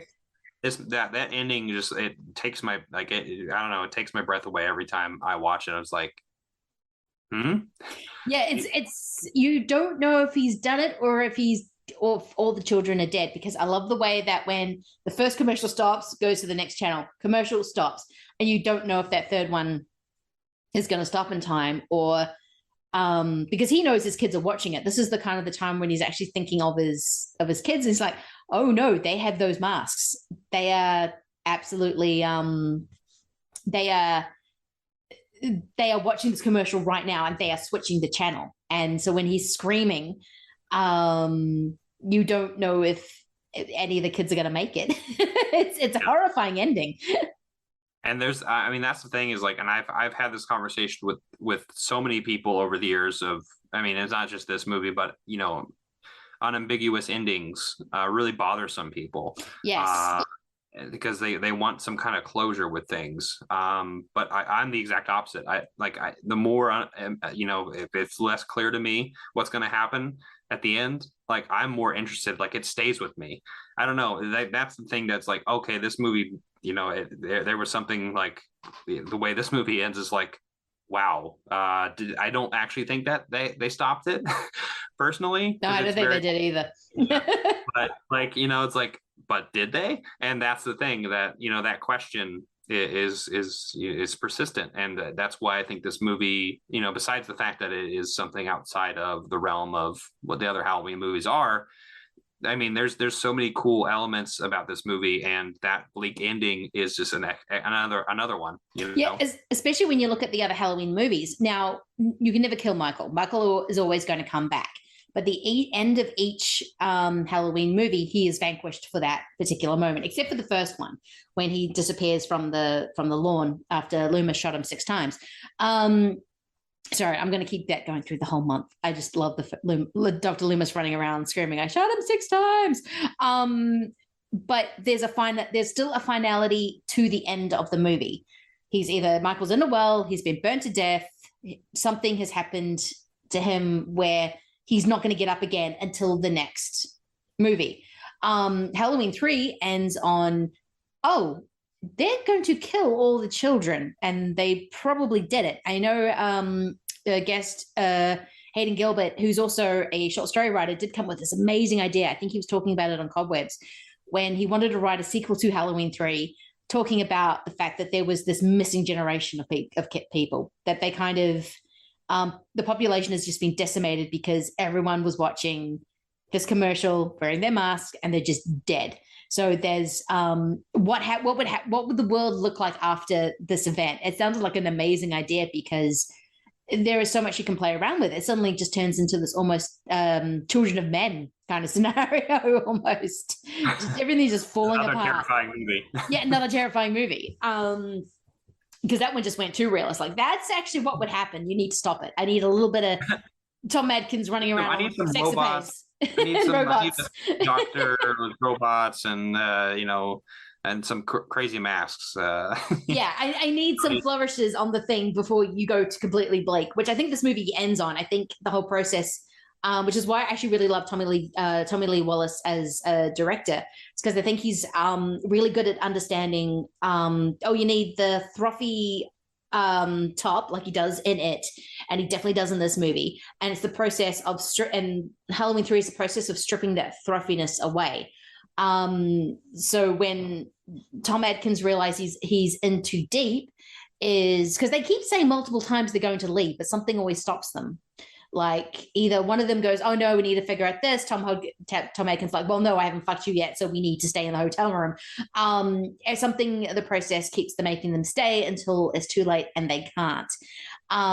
Which I was kind of finding fascinating because they could have left as soon as that poor lady got electrocuted in the brain by what that. Yeah, maybe we should just get out of this town because that was a weird sound, and I think we're ready to go figure out what's going on in this town a little bit. Yeah, there's like no, wait, I need to see yes, I want to get out of here, but I need to know if he came to the factory. Okay. Yeah, but I didn't get the answer I want, so now I found his car. It just keeps building and building, and before you know it, Tom Adkins realizes he can't leave because something's happened to Allie. He doesn't know. Then he's realizing, oh shit, this is what the plan is. This is insane. Someone needs to stop it. And the fact that he doesn't clue on, even though he's kind of been told that they are listening to everything, but because it was a drunk, he still proceeds to use the phone when they're listening to call the police, to talk to people, so they kind of know exactly what he's thinking at any moment in time, which is kind of a smart thing because we know that he shouldn't be using the phone. It's like Hitchcock thing. You can see the little thing, the little recorder, but he doesn't. So he has no idea that he's just making it worse for himself. Yeah, and that's where that blundering idiot of our main character is like. So like you can't hate him. Nope. You can hate him for his escapades, but that's the person we're cheering for, yes. At the end of the day. No, because in most 80s movies, especially when they were talking about so much about divorce, you would be with the kids and Nancy Loomis. You wouldn't be with the deadbeat dad, and this is what the deadbeat dad's been doing, who happens to be quite a successful doctor. Again, which I love. It's just the Halloween movies are all about drunk doctors. But yeah, you do want him to figure it out. I like the fact that he's very human, and you want him to succeed, and the fact that he almost does but not quite is kind of gut-wrenching. Just that final scream into the camera is like, oh my god.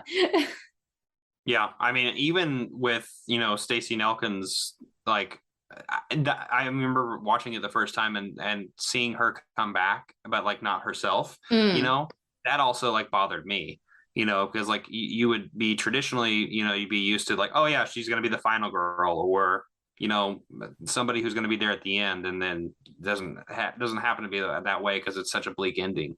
It is. And she is a different character when he finds her. She's much quieter. She's not she's kind of going through the motions, and then all of a sudden, oh wait, because she's a robot. She's a robot. She is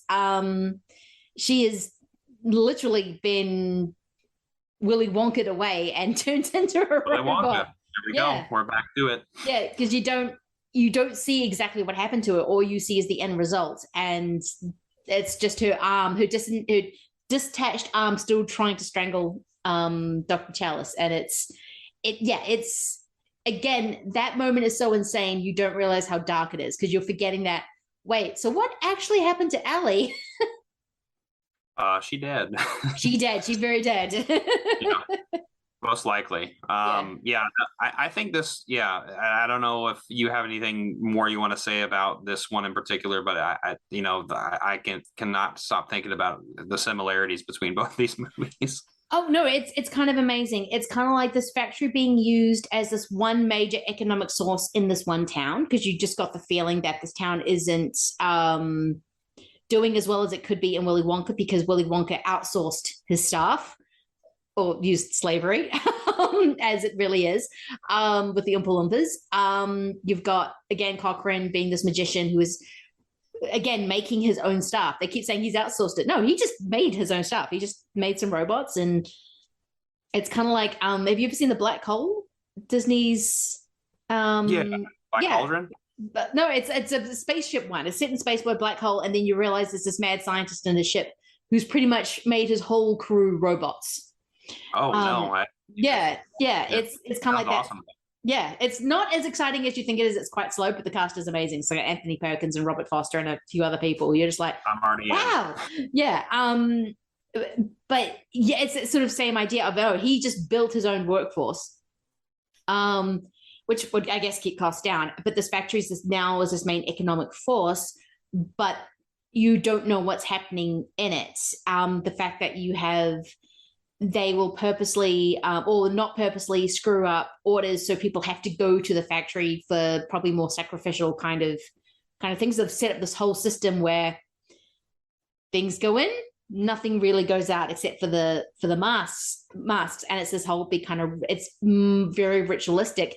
Again, Willy Wonka's factory is very ritualistic.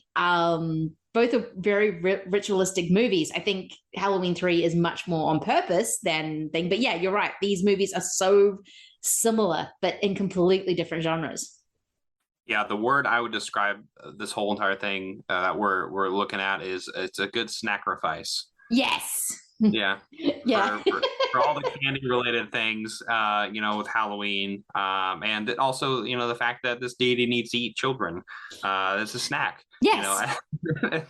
Right. So it's this big snackrifice going on, and there's, besides the factory setting and like that ritualistic, even just like just going through the motions of doing those things. I think a lot of other things that come about that I can see are like, those gimmicks we mentioned in Willy Wonka. Like the masks are the gimmicks, in Halloween 3. And so these gimmicks are, or even like the silly commercial is a gimmick. And those are these little tricks to get children to, want to come to the factory, or, kids to put on the mask, or whatever that looks like. It's like, we gotta, it's that consumption aspect of it, that very much. I guess that humoristic kind of notion for both these movies. And I think that's a really interesting through line for both. Yeah, because what does Cochran say when he's sort of talking about, oh, you think Halloween is a time where children dress up and is it get fat on candy? He talks about how they're consuming, how Halloween is now turned into this consumer holiday. It's not about the primal sacrificial nature. Well, I don't even know if it's not pronounced Samhain, it's pronounced another way, but I don't speak Celtic. I forget the pronunciation, Samhain or something, which was about warning off ghosts so they could and to celebrate the harvest. And because everyone thought so there may have been some animal sacrifices. I don't know if the Druids actually sacrificed humans. I mean, there's some either or that they might have or might not have, depending on. They're probably not as much. No one sacrificed humans as much as people thought. But it was still kind of this primal kind of very thing. I mean, we talked about Fantasia. That's very much about the same thing. It's about this very dark, spooky night, and then Sam Maria starts playing at the end, and it kind of, it's that same idea, that one night where everything just gets very, very dark.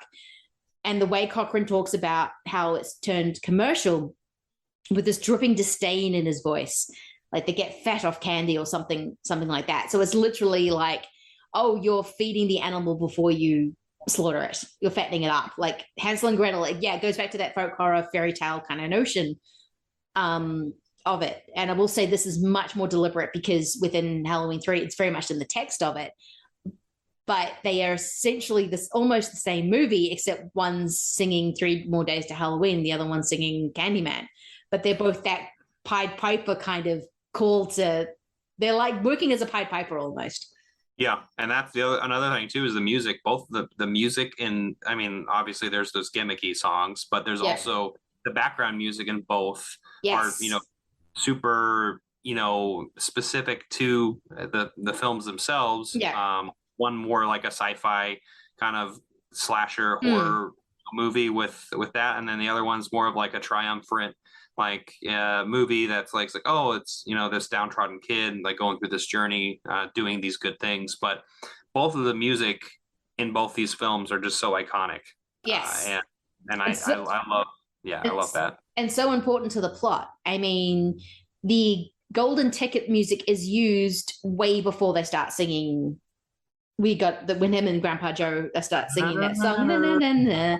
You can hear it as soon as that ticket comes up. You hear the dun dun dun dun dun dun. You hear it. It's woven throughout the movie, and in Halloween 3, that friggin' commercial, as well as the John Carpenter's and Howarth's score, is also woven specifically through. It is all about the music, how it's used, and that is very important to a John Carpenter movie anyway, because he did the music for most of his movies. I think maybe The Thing was the only one he didn't do. Because Morricone is a decent replacement. Yes, I guess if you're gonna replace Carpenter, you might as well just get Morricone. He's fine. So. Yeah, and it's incredibly, all his movies, the music is incredibly important because he knows exactly where he wants to put certain things. I mean, I still wonder if Halloween would be Halloween if it wasn't for his score, which is this beautiful, simple couple of note kind of theme, and it kind of encompasses what you're watching perfectly. But in Halloween 3, I would say the music's much more important. Like, it's vital, and it's because of that jingle. And it is constantly throughout it, just in the background. It's on the ad. Even Adkins says, "This goddamn ad, I'm sick of it," because it's all I've been hearing for the last, however long they've been kind of putting this in practice. And I love how it's just woven into the plot. It's very specific to what is happening in it. And goddamn, Halloween 3 is amazing. It really is. And I mean, speaking of that music too, like those surprise moments, the music that just comes out of nowhere when one of the Men in Black come out, and that's so good. It's just there's so many there's a reason why we're talking about both these movies together, and No, there is. I think I'd already kind of thought, that would make a good thing because they are pretty much the exact same movie, and then you suggested, I'm like, that is happening one day, and I went, I'm doing Halloween, and I'm like, well, I have to get Nathan on for this episode because you are the one that pitched this originally, and it was like, well, I need to get Nathan back on the show at some point. And no, these movies work absolutely perfectly because I did watch, Willy Wonka and then Halloween, and you cannot deny the similarity between them. And it's kind of my favorite double. It's two completely different genres having completely different goals and what they want to do with the movie, and yet they are the same thing. Yeah. There's just, there's a lot of things going for both of them. And I feel like, as we were kind of discussing Willy Wonka earlier, I think people can watch both of these movies at this time right now. And they can. And they can understand. They're completely different tones, but they can understand the season that they're in right now. Yes. And they can also appreciate, the greed, the greed, and that's going through the veins of all these people on sugar, LSD, and snakes. Yes. Absolutely. This is the perfect capitalism double, actually. Capitalism double. Yeah, both Wonka and Cochran are Bezos. They are just they are both control freaks who kind of want to do their thing, and they will take over and do nothing stopping them from doing their taking over the world shtick. Now, because we know Willy Wonka now has his glass elevator, so he can just go anywhere. Oh my God, it's the first millionaire who wants to go to goddamn space. Shit. It was before him, so yeah. That's what they all want to do, is they apparently want to go to space, because that is what happens in Great Glass Elevator. This is what these kind of movies do, and they kind of really encapsulate this season really well. I think even more so than the other Halloween movies do, even though Michael Myers is synonymous with Halloween, because that's the night he always comes home. But this movie kind of encapsulates everything about the ritualisticness, the capitalism, the consumption. It's all in this double. And both movies were kind of dismissed when they were first made and now become cult. I would say Halloween 3 is still more of a cult movie, because anyone else who doesn't kind of who doesn't know this movie and doesn't love it is just a bit like, what? Witches? Like sacrifice? What? Robots? What? And they're like, where's Michael? Oh, he's on the TV in the pub, in the bar when he's drinking. You can see him running down the stairs, but that's it. And that was just meant to be a reference. But I think, Halloween 3 is maybe one of the smartest out of the whole series, because they weren't and as I say this, as Michael's one of my guys, I love that shapeless monster. But Halloween 3 is probably the smartest out of all the Halloween movies. It's really trying to say something about what is Halloween. Mm-hmm. Kind of like Trick or Treat. Yeah. Which does a very similar thing, actually.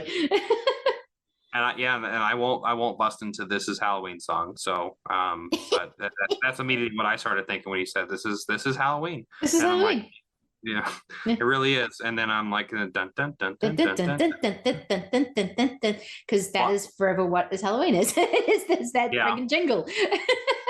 I will say there's a capitalistic thing I do want to plug here.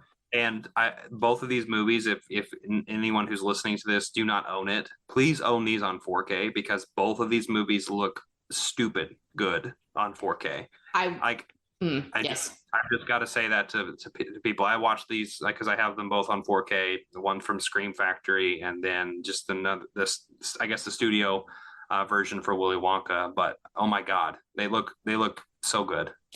So if anyone hasn't seen it, you should try to get your hands on them. Corporate. I also have the 4K for Willy Wonka, and it looks gorgeous. The colors absolutely pop in this, and Willy Wonka is such a colorful movie anyway, so you want those. But I need to get I need to get the 4K for the Halloweens. I don't have those yet. I just have. Well, actually, no, I actually own them digitally, which is weird, which I don't know why, but they look good. But I need the 4K because at least this one. Yeah, Halloween 3 actually is a really good looking movie, surprisingly, considering how insane it is. I mean, people talk about how good the original Halloween, because it is just, actually, no way. I know why. Because Kundi did the cinematography for at least the first 3. Yeah, I don't think he did 4. I think the first 3 is the ones he did. But that is the reason why those first 3 movies look so goddamn good, is because you got friggin' Dean Cundy doing the cinematography. And yeah, and Halloween 3 is an insane movie, and he managed to make that thing look perfect. So this is why we all love Tom Atkins, and we'll go, yeah, wouldn't say no to the man. Even though it would not be a good idea. We can't say no. You can't say no to Atkins. Because if you say, well, you want to sleep, he's going to say, well, that's a stupid question. Like, okay, I guess we'll stay here together. It's like, oh my God, that's so aggressive. It's too aggressive. It's too aggressive. It's way too aggressive. But thank you so much for coming on for this episode. I've been so much looking forward to this double, because I'm like, one, I get to talk about Willy Wonka, and I get to talk about Halloween 3, and how they are literally the same movie, but just done very differently. It's like ultimate shock and awe in a way, I guess. So thank you very much for coming on. Well, it was my treat, and I say a treat, for the candy reason. Yes. Why? And I've always enjoyed, being a part of this, and I'm super thankful for it. So I appreciate your time, and I hope everyone else loved this double feature as well. Yes, this is a really fun double feature to do in Halloween, even though you think that Willy Wonka isn't a horror movie. It works. It absolutely works. It's just that you will get, if you are eating while you are watching this double, which is the perfect time to do it, you will get shamed for it by the Oompa which I think is very mean.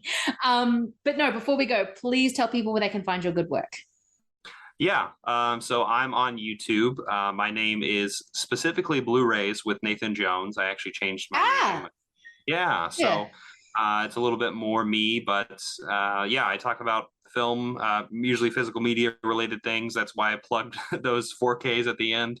But also, I have, a lot of other content on there, talking with the communities at large, Twitter, also on YouTube. And so that's where you can find me on YouTube. And then I also have a Twitter, but I don't remember the tag. So I'm sure that Lindsay will help with that. I think it's Nathan B. Jones or something, but I will definitely put that in the, something. It's not the WWE wrestler, Nathan Jones. I'm not the wrestler from the. I'm not the guy in Mad Max Fury Road or Troy or the new Combat. I look a little bit different. Yeah. I'm also American now. Yes.